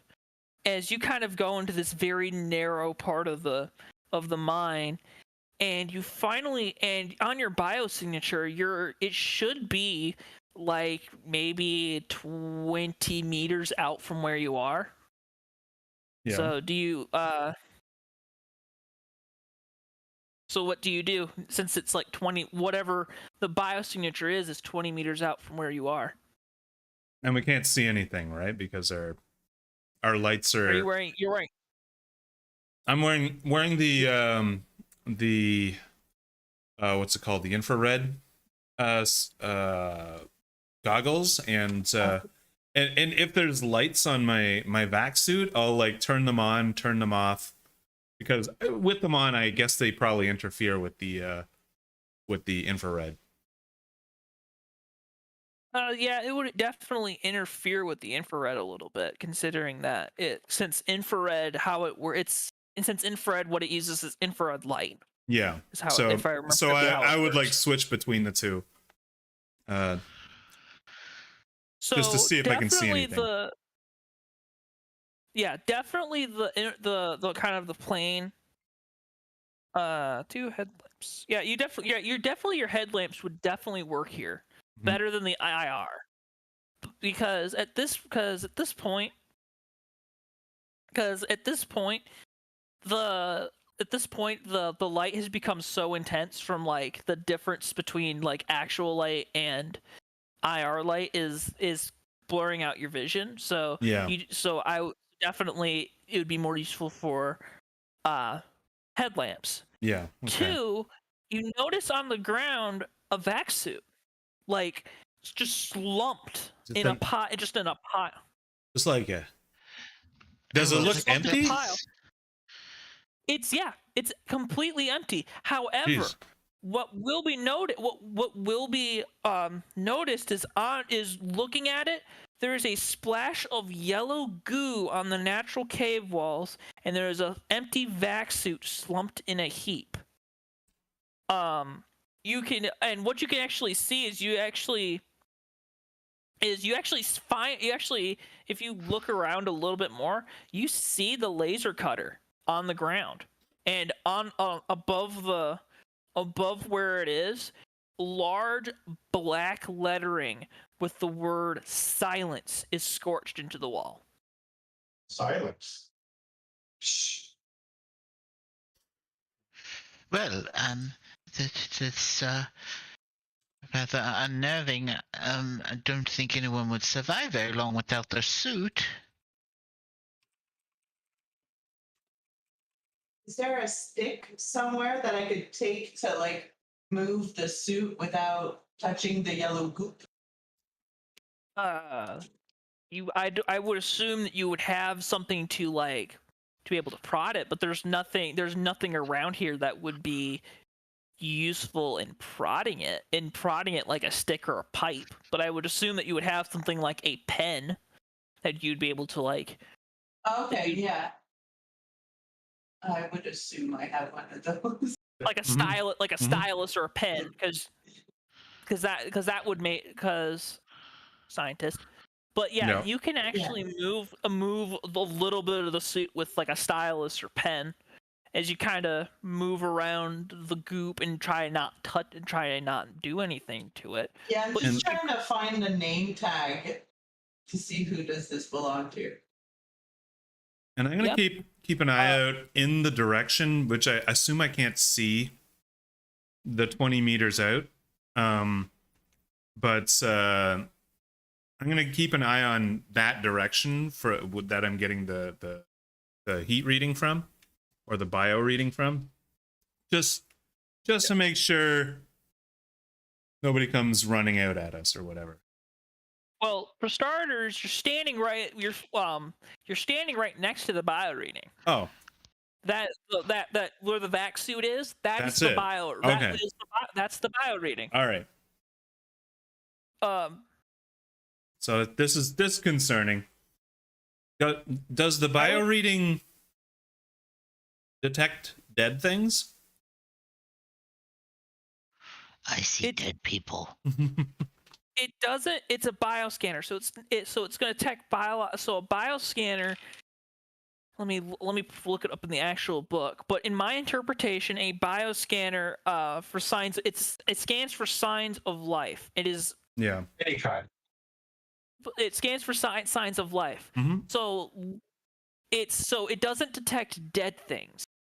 But what it can detect is living things, Yeah. and whatever this whatever this goop is, it's definitely it appears living. From at least what the bioscanner is telling you. Right. Yes. Okay. We definitely need a sample of this group.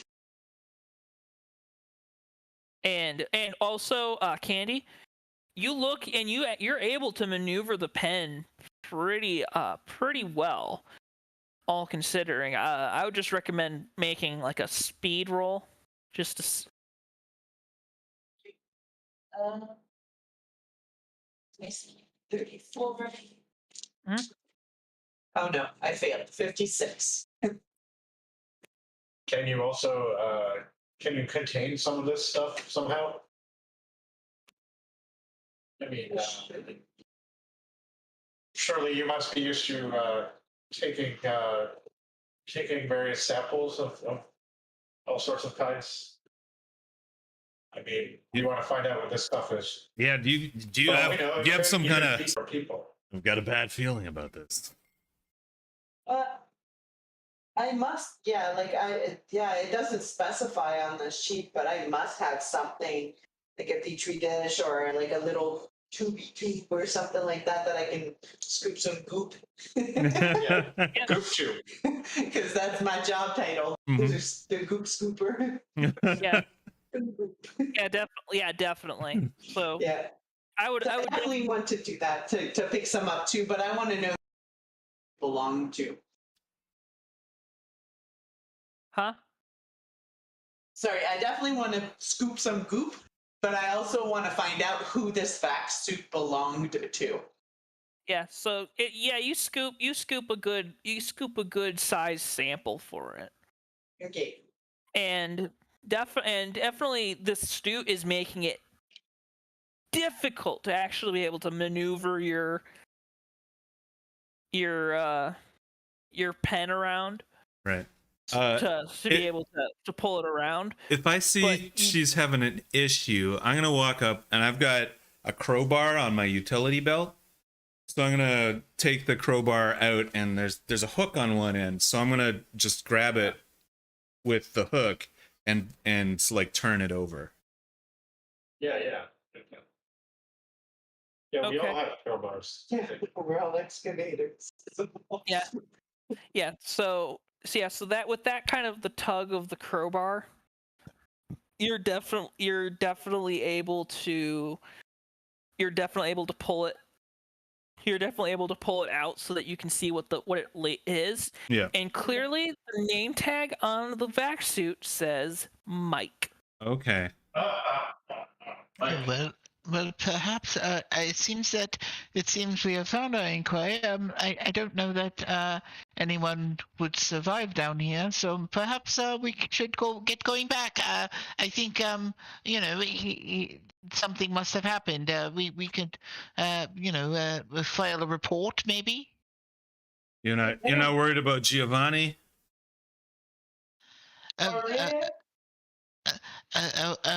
Yes.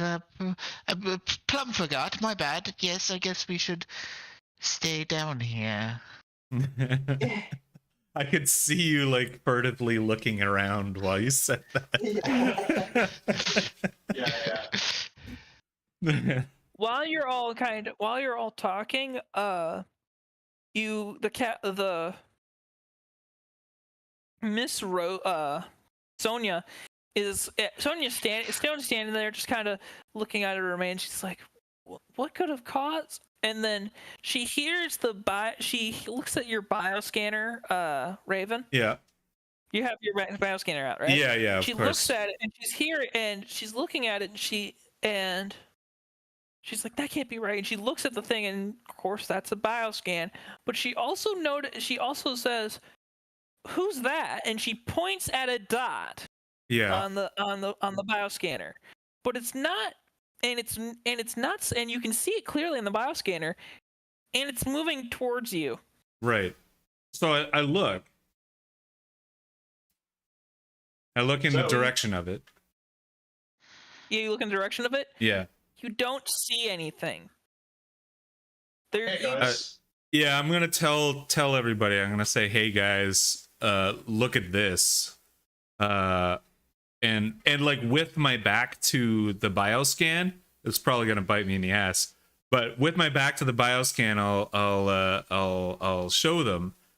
And sorry, with my back to whatever is causing this bioscan to go off, I'm gonna show them just to illustrate that there's something coming towards us. So, and I note that, and I sort of point at the word written on the wall.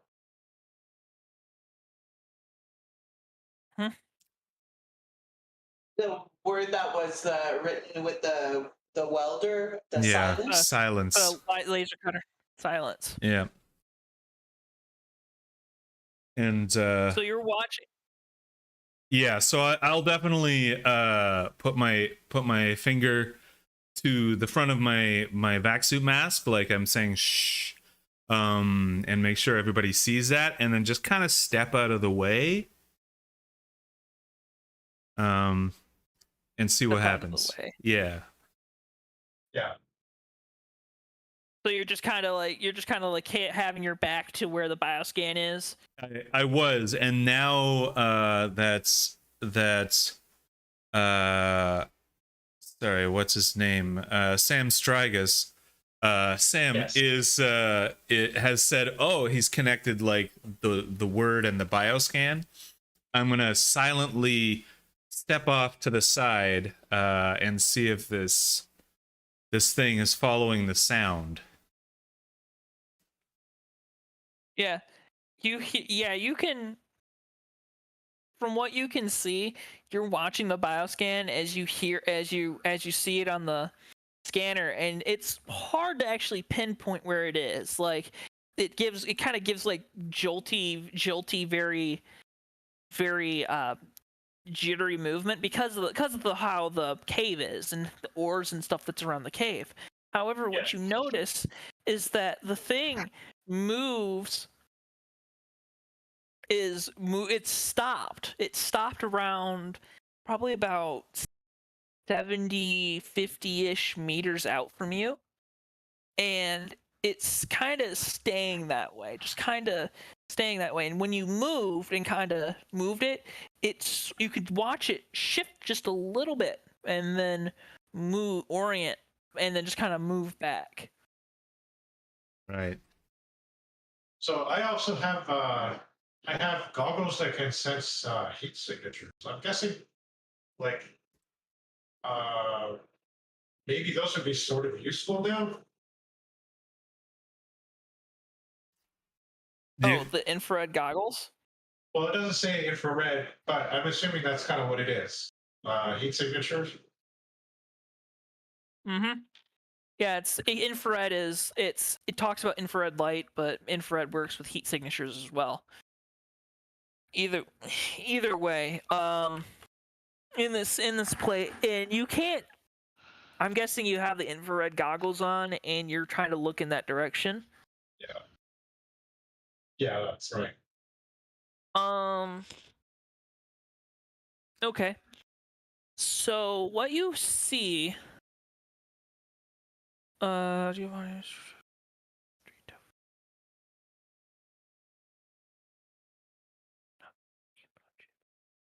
Okay.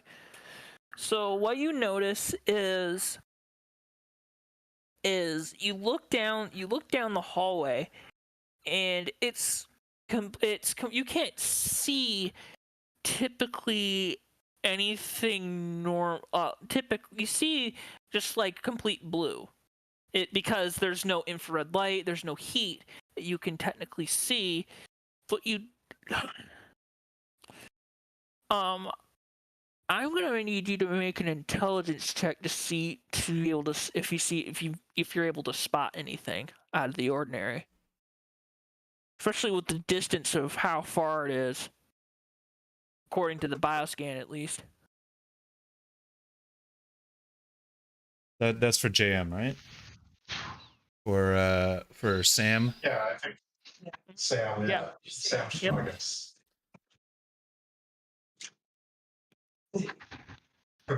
Roll over. Okay. All right. I'm gonna give this my first roll. Nice. The D100. So 48. Oh, What's your intelligence? yeah. So no. Oh, intellect. Intellect is 45. I'll give you a small bonus because you know what you're looking for. Yeah. You know what you're looking for. You're at least looking for something in that direction. So you're kind of alert as to what you're looking for. But you do notice what looks like a shimmer, like a faint shimmer. Not like something like, oh, there's something readable. Like you can, like the IR is registering that something is there. Like it sees this scraggly, vague humanoid shape of whatever it is. It has humanoid features. Like it looks like it has something like arms and hands and things, but you can't make out anything else because it's just so distorted. What you're looking at. But it seems human shaped. Yeah.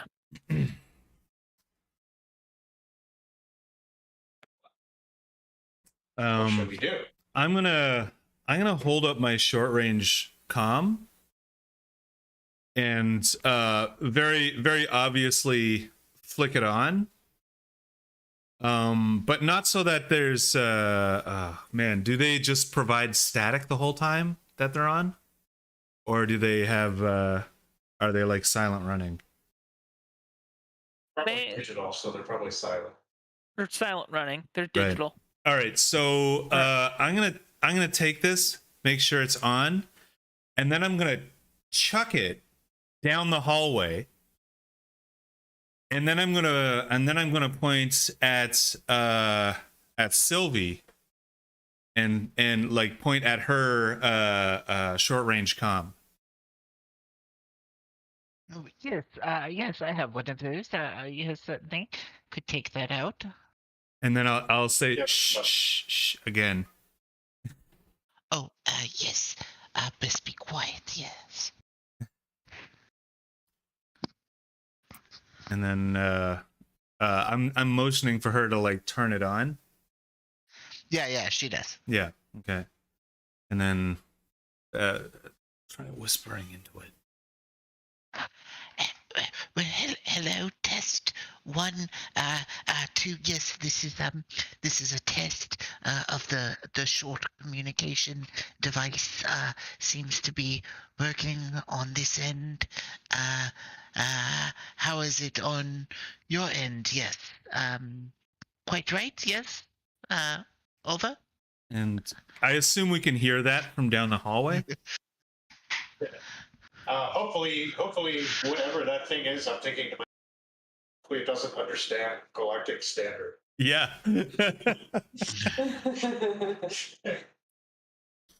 So if we can hear that down the hallway, I'm going to watch the bioscan to see if this thing moves to intercept Yep. the sound. You watch it. You watch when it hears it. Since everyone can hear the sound of that comm going off, you can watch that. You can watch it like move slowly down the hall. Slowly, you actually can watch it move. The bioscan as it kind of moves along, it kind of like distortedly moves along before it goes out of range of what the bioscan is going for. Since it, Right. since you're, Yeah. since the bioscan itself is inhibited by the depths of the mind, by the Right. mind Yeah. itself. Yeah. Of course. All right. So. I'm not saying this, but I will say this next thing in character. So I think this is this Dr. Giovanni? This isn't Ria, is it? I hope not. No. And I'm saying that to the group. Well, I don't rightly know. I've, never had the pleasure of meeting any of them before, so I am uncertain as to who this might be. They've gone out. They've gone out of range of the. They've gone out of range of the scanner. Should we move down there? Should we move closer? You want to move closer to the thing? Yes, but stealthily. Or what if we just call it to us? You want it to come. You want to make contact with this entity. We want to make contact with an advantage. And right now, it thinks that we're somewhere else, which counts as an advantage. Certainly. Okay. Well. Yes. After you, as it were. Yes, I've definitely got my crowbar in my hand still. I'm just holding that nervously. I do have a laser cutter as well. Looks like. Yes, I also have one. Looks like a pretty nasty weapon. But I don't have it out. Like, I still think it might be Dr. Giovanni. And I don't think my character would necessarily jump to the conclusion that it was like some kind of weirdo alien or something. So he's going with the assumption that this is a person. And maybe this person has killed somebody. So yeah, for sure. I'm gonna walk forwards. I'm gonna take point on that with my crowbar, still sort of nervously in my hand, and move quietly. I'm certainly hoping it is an alien. So. Yeah, as players, I think we know it's an alien. So you're moving down the hall towards where the comm is? Yeah, exactly. And I've still got my bioscanner in one hand, my crowbar in the other, just to pinpoint it. Yeah. So you move down the hall, and you're watching the bioscanner because it hasn't moved a little bit. But then as you round the corner to where the thing would be, it's about from where the comm is, right? Mm-hmm. It's about, the comm is about 10 meters out from where you are, and this thing is about 12 meters from you. Right. So it's like on the other side of the comm. Yeah. Yeah, it's about 12 meters from you. And it's about 12 meters from you, and right now I'm going to need you to make me a speed check. Okay. Let's see. Sorry, yeah. Just you? Just me, I think, because I'm taking point. And I've got athletics. I don't know if the speed check is for the stealth or what. It's physical sports and games. That sounds like feats of strength rather than stealthiness, though, doesn't it? It's this would be more applicable in the situation you were going to be in. Basically, Right. athletics is saying who is going to act first. Right. Okay. All right. So my speed is 27. Pretty slow. That is a 30. And you're adding athletics to that. I haven't added it, so it would be 32. Is my target number, and I rolled 30. Okay. So here is what happened. Okay. So as soon as you rounded that corner, you immediately notice that this thing, as soon as you rounded that corner, starts closing the distance towards you.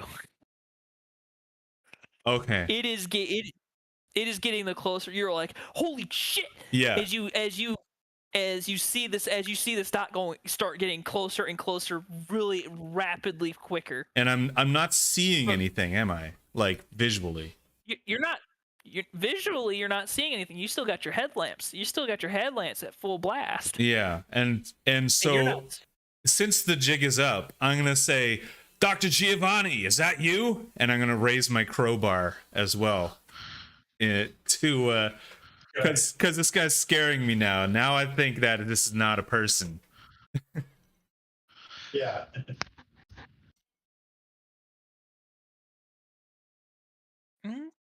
Okay. Well, perhaps we go back towards the elevator. Yes. I think that would be the best course of action.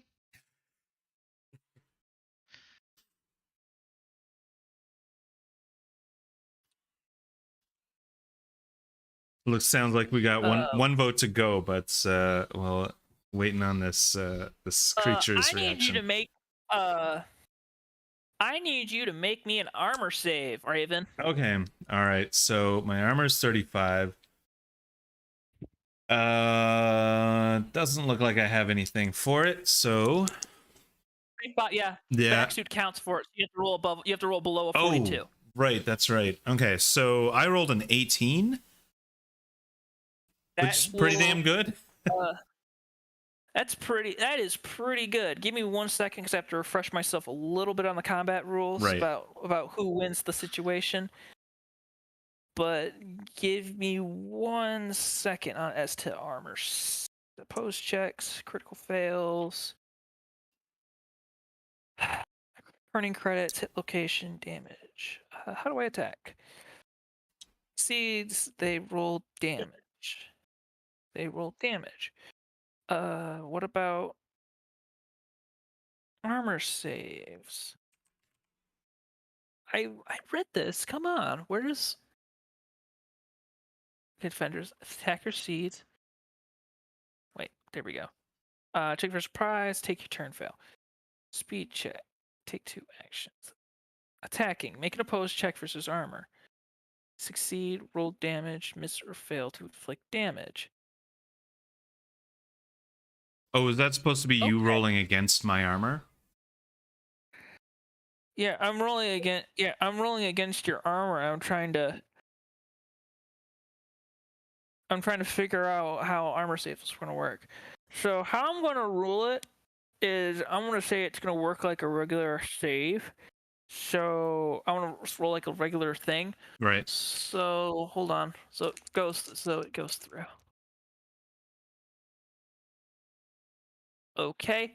So you watch as you don't necessarily watch it, but you feel it as it's right in front of you, and you feel, and as you step back, as you jump back, because you got the instinct to do so. Yeah. You watch as you can't feel it, but you feel as if something just cut through the air, and another swipe just came down and got through and just breached your vac suit with its claws, Oh damn. stabbing. All right. So, is there a like air is escaping my vac suit? Yeah, it's definitely been punctured Right. at the very least. And you hear an internal monitor, an internal alarm go off as you hear it that it's slowly decompressing. Right. Okay. And my reaction, I know my reaction. I'm definitely gonna hit this thing. But I wonder what the rest of the group is doing as well. I am backing away.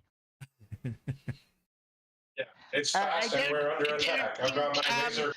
I don't think we should stay here any longer. I think we should go now. I have my laser cutter ready. Well, Okay, and you have your IR goggles on, right? I have So a laser cutter. Yeah. So what I'm going to need you to do is I'm going to need you to roll me your attack. So I need you to roll combat. So how that's going to work is you are going to roll me at disadvantage. You are not suited because the following reasons: you're not suited for combat. You have no combat training whatsoever, and not only that, but you're fighting in such you're fighting something that you can barely make out in the dark. Okay, Raven first, right? So how this works is you roll a D100 twice, and then you take the worst result, quote unquote.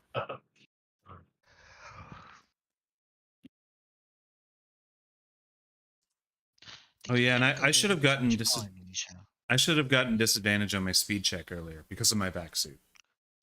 Yeah, it's all right. I Yeah. don't. I'll remember for next time. Sorry, what was that, Amy? I was just thinking I'm gonna go live in French Polynesia. Dreaming of Earth again, eh?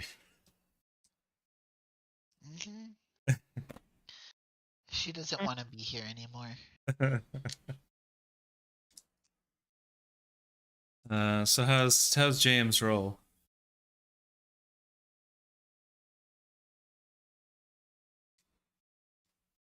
Sam? Sam rolls combat, and what I'm gonna have Raven do while we're doing that. Two things you're gonna roll. You're going to roll me. You're gonna roll me a fear save, just a small fear save, Okay. just to see if you get stress, and then you're gonna roll me a panic check, and I'll tell you how to do that. Okay. So the fear save, I've got 35. And nothing. I don't think I've got anything else. Wait, hold on. Once per session, you may re-roll a roll on the panic table. Okay, so this is not that. This is 84 is a failure. I failed my fear check. Okay. So you are going to take 5 stress. Okay. And then what I want you to do is I want you to roll me you're gonna roll 2d10 and then try to roll over your stress. Okay. 2d10 and try to roll over my stress. All right. Yep. So that should be easy. 65. 2d65. Yeah. That would be 11. So okay. So you make your stress check. Oh, It's sorry. 2d10. It was 69. Oh, I see. It was not. It's not a. It's not a Percentile. percentile. Okay. It's just 2d. It's just 2d10. Yes. So you make. So You got a 15, so you make it. yeah. Cool. All right. So you don't pan. You're definitely like, holy shit! What just happened? As you're slowly decompressing. Yeah. And two,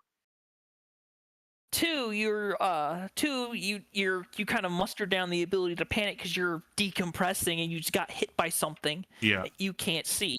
Yeah, that's right.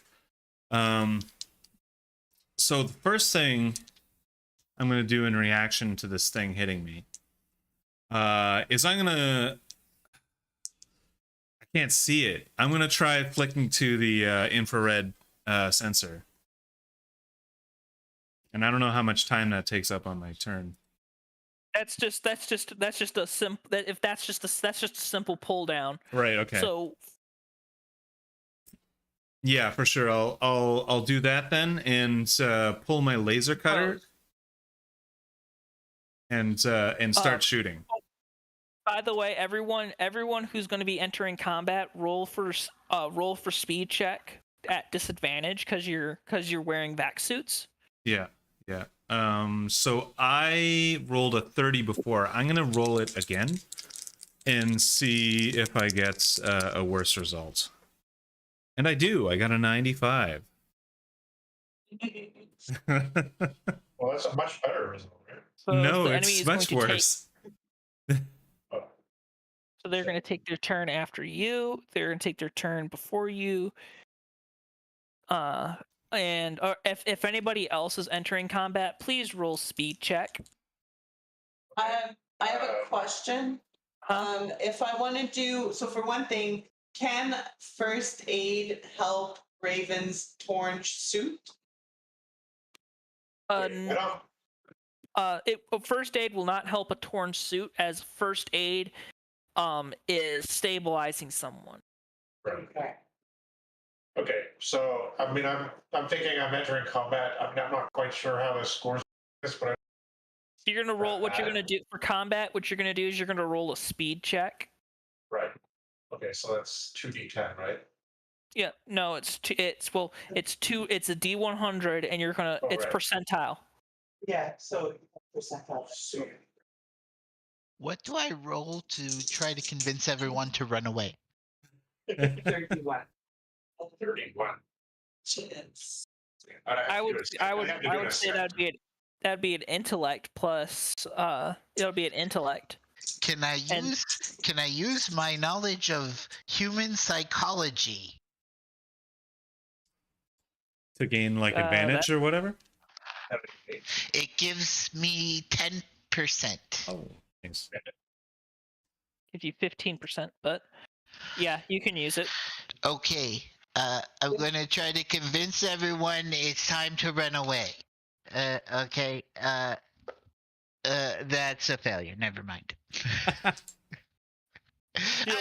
should go now. I rolled a 31 and a 78. I already agreed the speed check, so I'm not planning on. I don't think I'm yet planning to run away. Not yet. Right.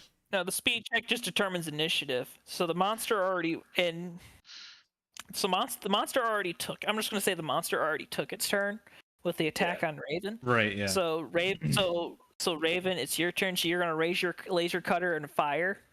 Yeah, for sure. For sure. All right. So what I want you to do is I want you to roll combat. Yeah, I've got combat. I've got firearms as well, which probably means I'm not at disadvantage, I assume. Nope. No, the disadvantage is due to circumstance, and right, so it's okay. kind of like interpretational. But since you have firearms, you can totally, you can roll with your full bonus. Right. Okay. Yep. For sure. And that's it. My combat's actually not that great. It's 26, so we'll see. What is your combat 20. score? Oh, wait. Hold on. My combat score is 26, and I rolled a 22, which is doubles. That's a critical hit. Yeah. That's a critical hit. So here's how we're gonna do this. So here's how we're gonna do critical hits. So it's gonna function like, we're gonna keep it simple. We're just gonna make it function like D&D. Right. Okay. So you're gonna roll double the damage. Okay. Okay. The So you're gonna, damage is D100. yep. So you're Yeah. gonna roll 2d100. Okay. All right. So let me do that. So I've got 49. Just plug that in. 49, so I don't forget. Plus 54. Plus 54 is 103 damage.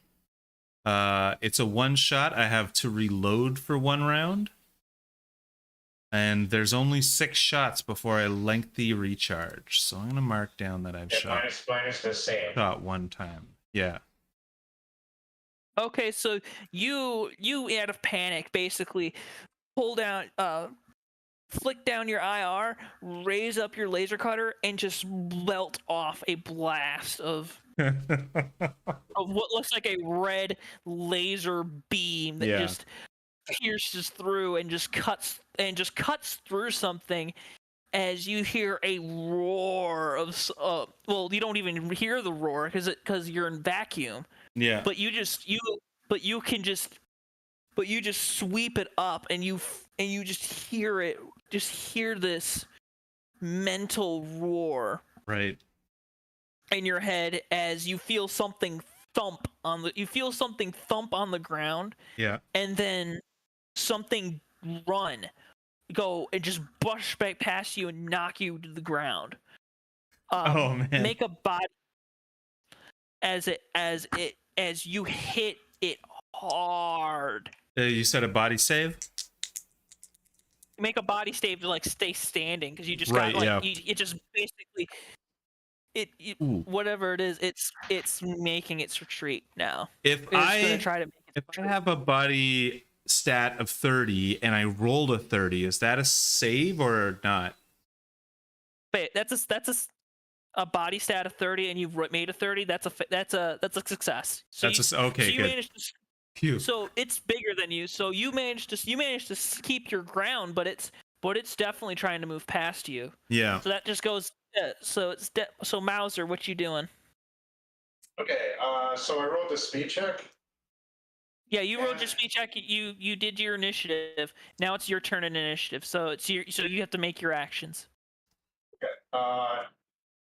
Well, I'm trying to hit this thing while it retreats.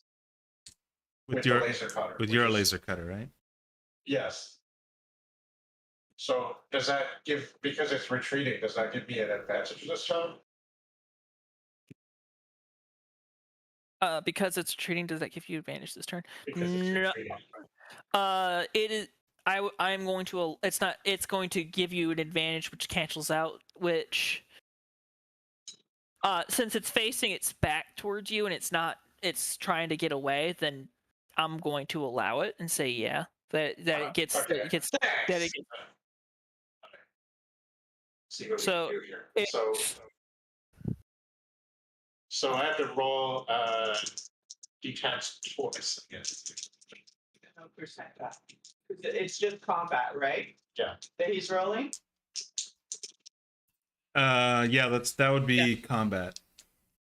So 44. 44. Yeah. What's your combat? My combat is 31. Okay, so that sounds like a fail, doesn't it? Yeah. So you belt off a shot in its direction, and it just sort of just ducks and you can see it in the IR, kind of ducks past the shot as it moves on. Candy, are you? I had an advantage, so I should roll like a second time though, right? Yeah. Yeah, for sure. Okay, yeah, so I didn't realize. Sorry. Yeah. I was confused. Sorry.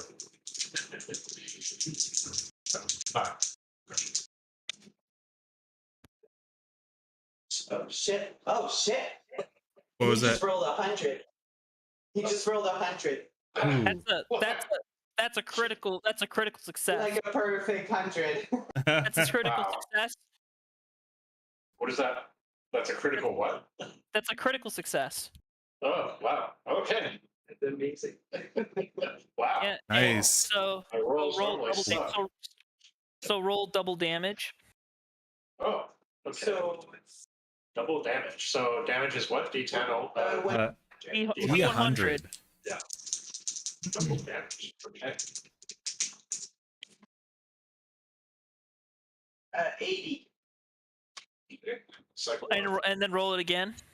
Yep.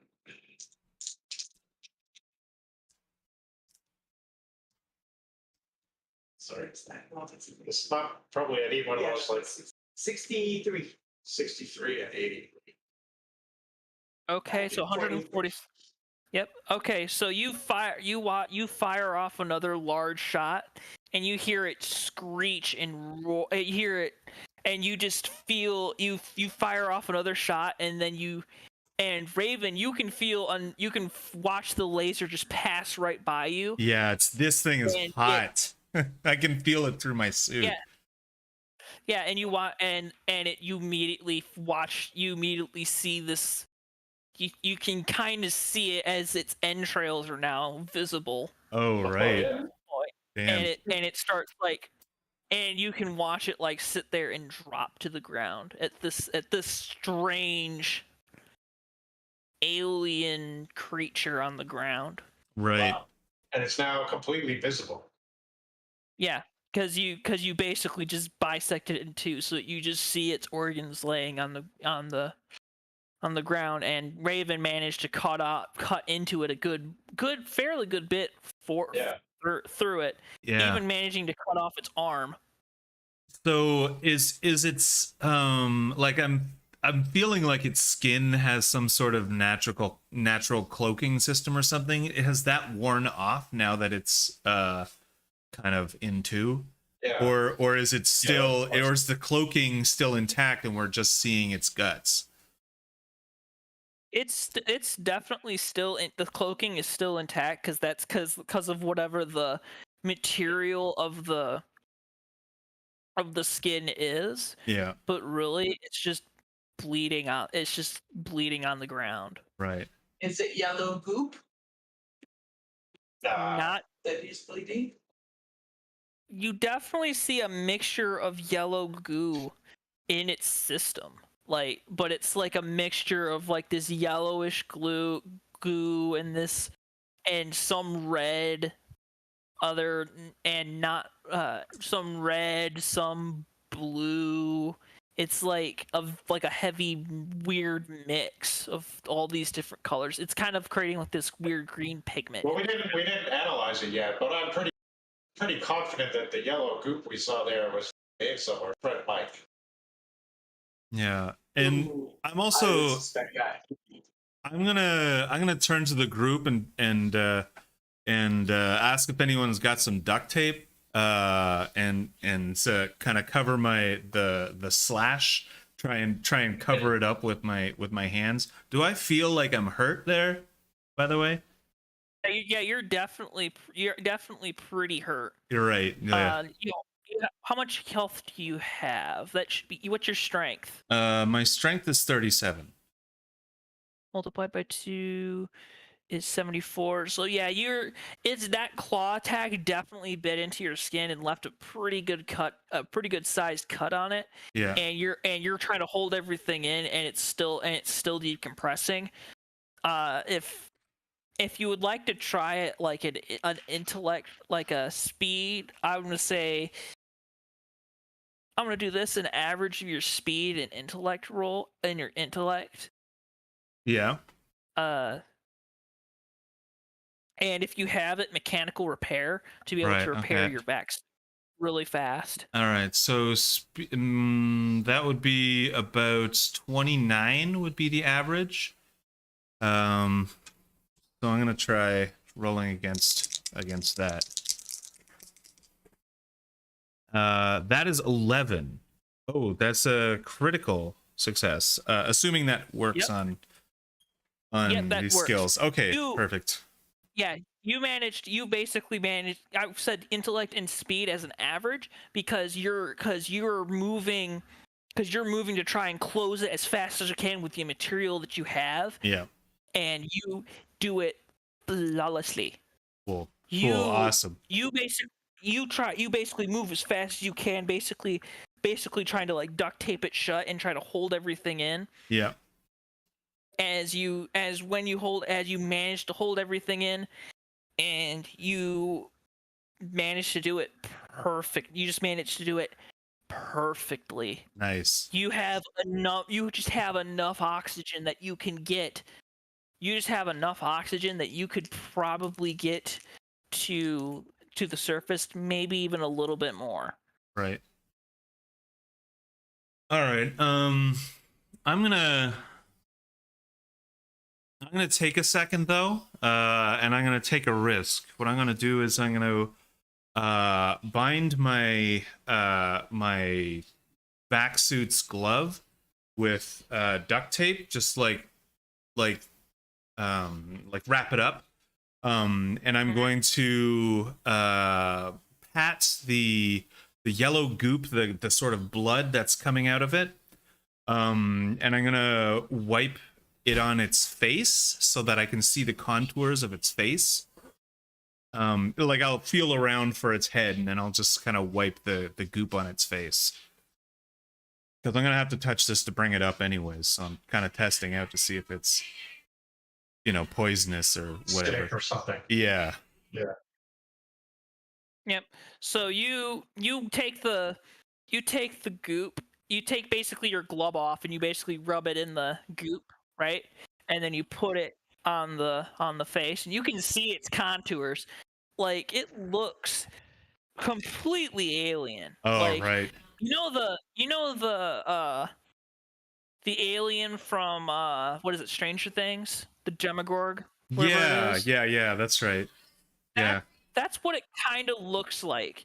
You can see that it has like this large mouth full of like jagged teeth and which you can guess is very powerful muscle, as it looks like it needs it to eat. Demogorgon, there it is. Yeah.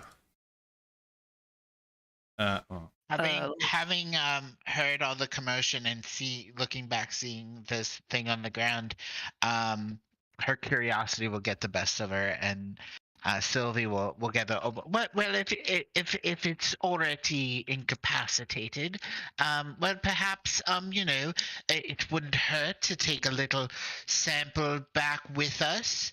And she will take out her little laser cutter and start cutting some like slices, like maybe like a tissue slice off like the cheek, and like maybe a claw, and Oh, no, we're taking the whole thing.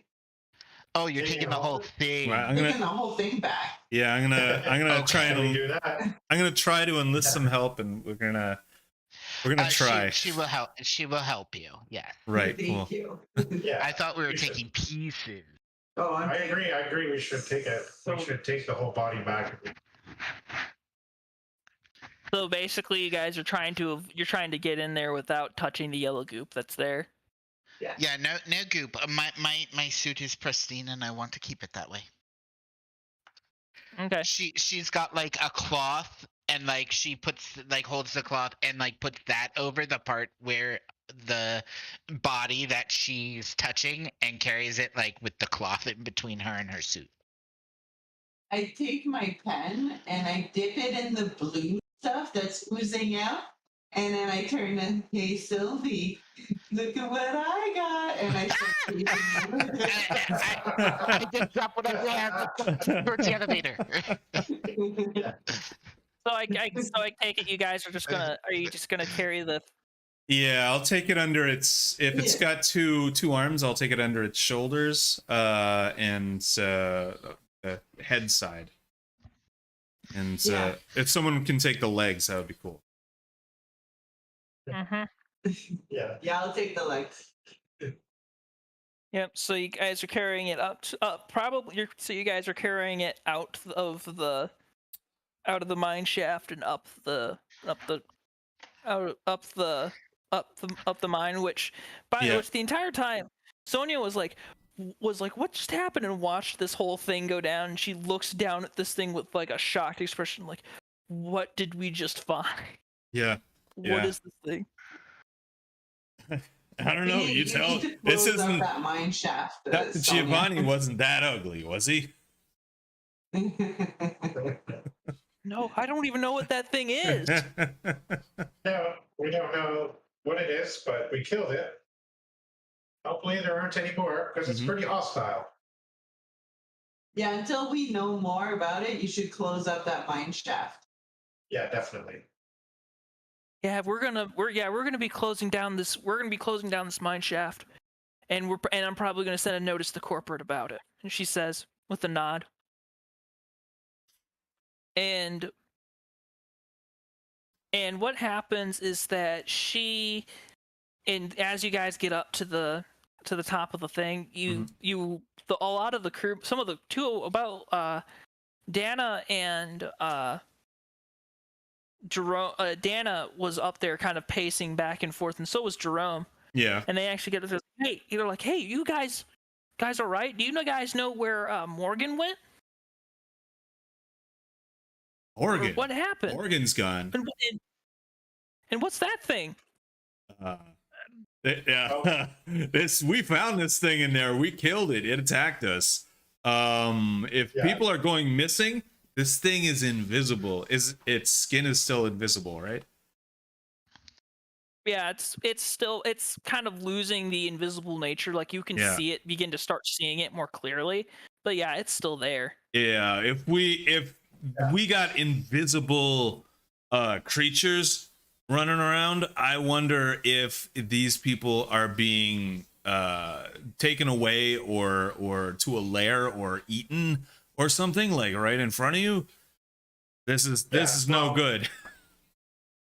We found the remains of. We found Mike's suit, and it was empty. But there's substance around there that I need us to analyze it. But I have the remains of Mike. Yeah, and it looks a lot like this thing's blood too. Whatever that yellow goop is. And Dana kind of like puts her hand over her face, and she's like, and she's kind of sighs, and Sonia's kind of like really kind of depressed about it that Mike died, and that Mike is gone, and she goes, there goes our safe days. Yeah, you gotta reset that sign over there that says however many days since the last accident.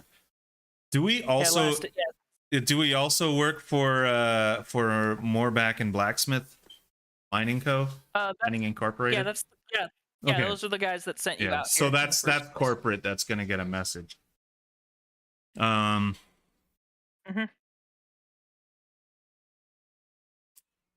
as she does, as we take samples and stuff like that, I know my scientist friends are gonna do their science thing. But I'm gonna kind of send off a message, maybe to somebody that I know. No, you know what? I'm gonna send a message to, if I can, if messages like this are possible, to Epsilon 13, just saying that we're going to be delayed, and if they don't hear from us, they should send someone to look. Okay. If this kind of message is possible, I don't really know. I guess so, because she's sending a message off to corporate. Doesn't have to go by courier or something. No, it goes more like by comm relays and all that such. Right. Okay. So it's going to take some time for it to get there, but it will get there. And everything seems to actually calm down. And you guys do. What do you guys do? How do you guys take samples with the with the I'm gonna call it the Demigorgon. Mhm. With the Demigorgon, how are you guys taking samples of it? I will swab its cheek and then put that on a plate and look at it under a microscope, and then like maybe like a very small sliver of tooth, like so thin that you can shine light through it, and I'll look through that. I also want to investigate the skin because it has invisible properties. Yes. All right.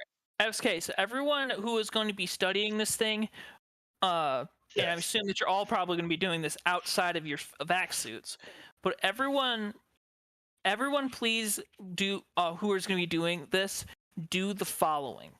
So I want you guys to make an intellect check for each thing that you try, for the two things you're trying to study that I heard from that. One would be its teeth, the other being its bodily fluids, and the last one being the skin. the skin. Right. So I'm going to test the skin because I feel like it might have some like space refracting, or like kind of it might have some special material property that might be You're a interesting to physicist. Right. Are we each making 3 rolls, or we're each making 1? Whoever is doing what is whoever's doing what. So if Amy, if you're studying each thing, you have to make 3 rolls, because that is what you're. Okay. And then Mauser, who says I'm going to study the skin, he needs to make 1 roll. And we So get each to thing add our. Sorry, go ahead. If that depends on what you're trying to do. If you're trying to analyze it through the lens of biology, then you will use that. Okay. If you're which is 10%, not 5%. Okay, 10%. Okay. If you're I don't know which is which, but I succeeded on all of them. No doubles. I got it. I got a 9, a 19, and a 42. Okay.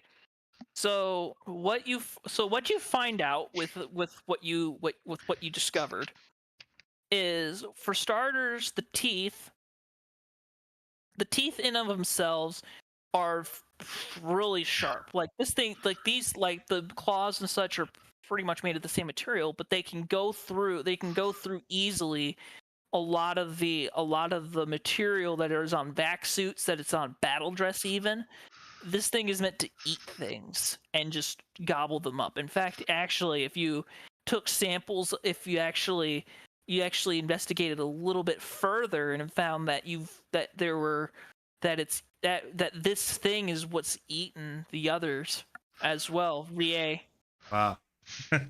They're digested. Yeah, they're in the digestive fluids. You can see their name tags, but you don't see Giovanni's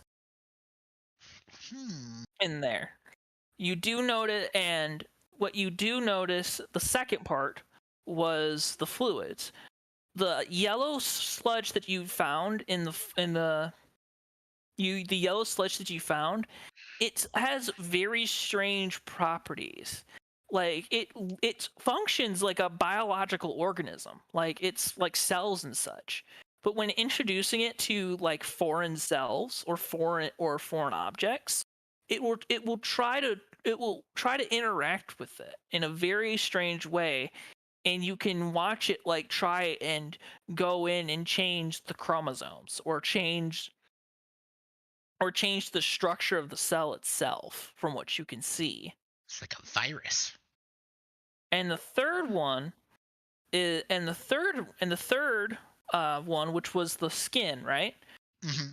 This is for both you and Mauser, because you probably looked at it from different perspectives. Mauser from a physics perspective, and you from a biological perspective. So the biological perspective is that this thing has like a chameleon's flesh.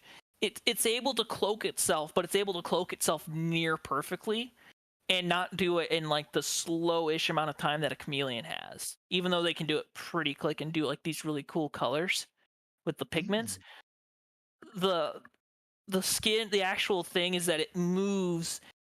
It kind of moves pigments and whatever it is that it senses around it, it's able to move and shift it so that it's near perceptibly invisible to its prey. From a physics standpoint, basically it tries to reflect the surface that's behind it, and it's able to do this by by the cells literally bending the light around in a specific way so that it bends the light around the area. Interesting. Most interesting. Yes. Indeed. Candy, did you want to study anything? I want to study the blood and I guess we've already done like the stomach contents. Yeah, I Okay. pretty much factored in the blood and the contents together. Yeah, so no, that's pretty much it. Just okay. So roll me an intellect plus your what is it? Your your virology or whatever. Biology, yeah. That's, Yeah, because you guys It's too bad that it's dead. Won't be able to glean much from its brain. so I have to roll under. Yeah, forget it. I rolled a 90, so Ooh. yeah, just no. for nothing. Yeah, you're looking at you're like this. You're like it's like this. You're like this thing's not a virus. What the fuck is it? You're staring at it. You're like this isn't like any virus I know. What is it? Oh, What is this? my finger was in the way. Oh. Well, Sam, But, yeah. I wonder if there are any more of these things. You mentioned that this one's not Yeah, alive. that's what I was thinking. Maybe there'll be a living specimen for you to test out. Yeah, Yeah. that would be amazing. I've sent a message off to Epsilon 13 through the relays, and I told them that we're gonna be delayed, and that honestly, if they don't hear from us, they should send somebody. Yep. Good thank you. Yep. So you wouldn't, and that's the way it will leave. Mhm. As for the space station, you have figured for the threat of the space station for now Mhm. has been abated. For you have the corpse of a dead beast, for a dead alien monster thing. Nice. As the cold empty as you realize the cold emptiness of space is closing in around you, as feeling a bit claustrophobic, as you feel that maybe there's something out there that we don't know, something that may try to bring the world down upon us. If that was the case. You do, and just to kind of make a final note, you do get back a reply about a couple days later if you stay on the station for a bit. If you stay on the station, or if you guys just kind of hang out, if you gave them the comm codes to your ship, in about a few days you would be able to get a reply back basically saying 10-4, read your transmission. Please recover the body and turn it over to more backers and blacksmith mining immediately. Yeah. As well, and they said as well as please bring any financial compensation and begin preparations to close out the mine. And financial compensation is he talking about for us? Because this is danger pay for me. That's what I know. Yeah, it's definitely it's definitely occupational danger pay. Yeah. Like everyone gets like a pretty good. You guys get a pretty good sum of credits for what you just went through. So Yeah, and I figured they're gonna be like, we're like, don't tell anyone about this. Here's some credits. Yeah, and I figured that that we would have stayed around because in my mind the question was still open as to whether there were more of those things. So I definitely would have very carefully explored more of the mine, if I were allowed in by what's her name, Sonia. Sonia. Yeah. Yeah, yeah, she'll actually go with you, bringing along her own cutter Yeah. for those patrols, and But it sounds like we're not finding anything. not much. Okay. Although she does point out that Giovanni has not left his ship in a while, but Yeah. He- Right. either way. Okay. So Giovanni was in his ship rather than in the just disappeared. Yeah, they just hadn't heard a report from him. You guys didn't ask about Giovanni, so Yeah, it's just yeah, like, you're right. Yeah, I guess my character kind of assumed that he had gone into the mine as well as Mike. She didn't clarify it because they didn't really care for it, because in the note, and this is kind of where I'll just kind of close out the story right now. Yeah. Because that's literally the end of the one shot. Yeah, She yeah, just- yeah, yeah. And he is kind of a jerk too, so it makes sense that these guys they don't like him. will keep him sort of on the outside socially. So, question: how was the small little one shot? That was super fun. Yeah, I like that. It was cool. I like the it did, you know, the tunnel and the kind of atmosphere was dark and it was cool. Yeah. And the combat seems really deadly. Like I had 60 seconds to breathe, right? Yeah.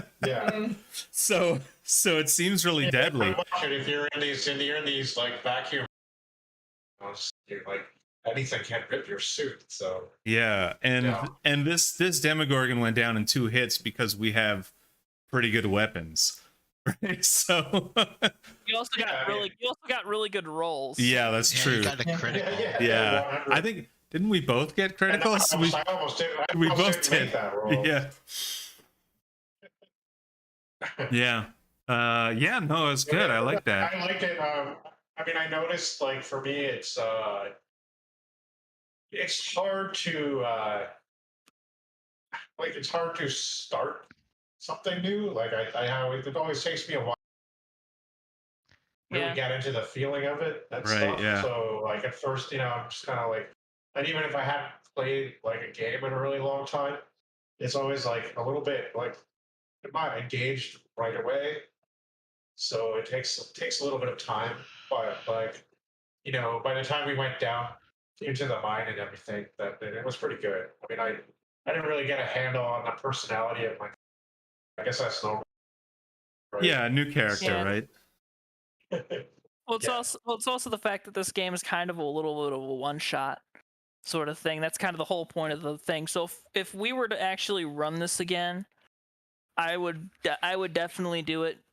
I might try and run this a few more times with different groups. Maybe do the same adventure, maybe do different adventure, just to get a better feel of it. Because this was kind of my first foray into it, and it's really weird because the rule book is like it's really neat, a lot of the rules, but it's a 0E playtest. And it's very much like if you've ever played original Dungeons and Dragons, it's very interpretational in the rules, where it's like it'll leave something blank, like it says, "Oh, this is a critical success," but then it won't tell you what that critical success means in the general scheme of things. Or if it says you have untrained skills, like with your firearms, it just says, "Oh, this might affect you. This might affect your ability to shoot something." Right, yeah. And you might get a disadvantage in certain situations. And I'm like, okay.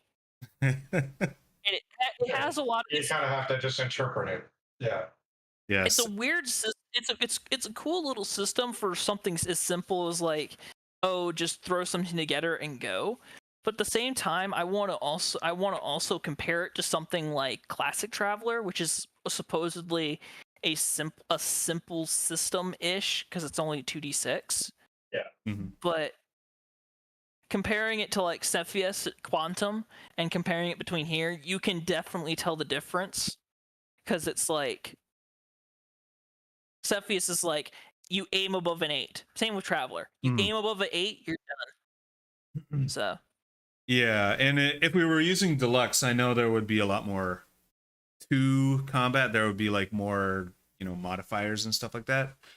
But but yeah, for sure. For I think Mothership is trying to keep it simple as well as Cepheus Quantum. So they're both trying to do the same thing with a different feel. mm-hmm. And what happened? from different writers too. So it's obviously going to be different. Right. Did we ever find out what happened to James? No, he didn't Nope. show up. I guess he might have gone to bed or something. Okay, because it seemed like earlier today he was planning to show up. Yeah, that's right. How was like I'm further from the mic than usual. How was Alexia and my audio here? Well, It's just fine. I could tell that you were further away, but you're audible and everything, so that's fine. Okay, cool. That's good. Yeah, because this might happen again.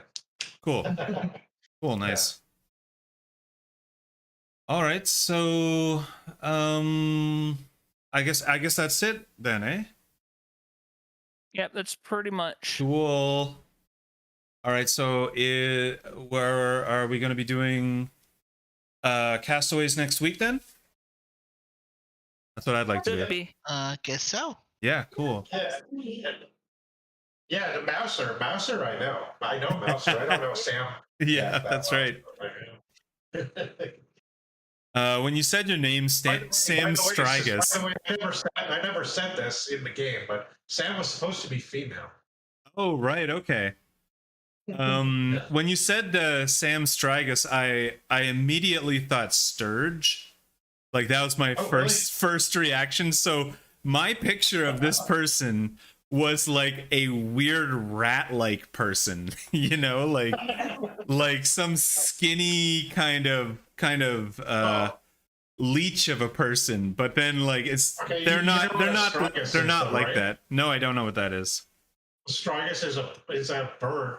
Well, it's actually it's like some mythological, like it's some like a witch / bird. Like I don't know if it's supposed to be like but I actually was sort of inspired by the man from the Project Strigus Affair. Right, which is the okay. one that stars both William Shatner and Leonard Nimoy before they joined Star Trek. I don't know. Like I don't know how to spell that. I'm trying to look it up, but I don't think I know how to spell it. It's Strigas, or it could be Y. Rigas? Yeah. You get it. IT. Get it. Because I'm looking it up on the internet. Yes. Yeah, I got it.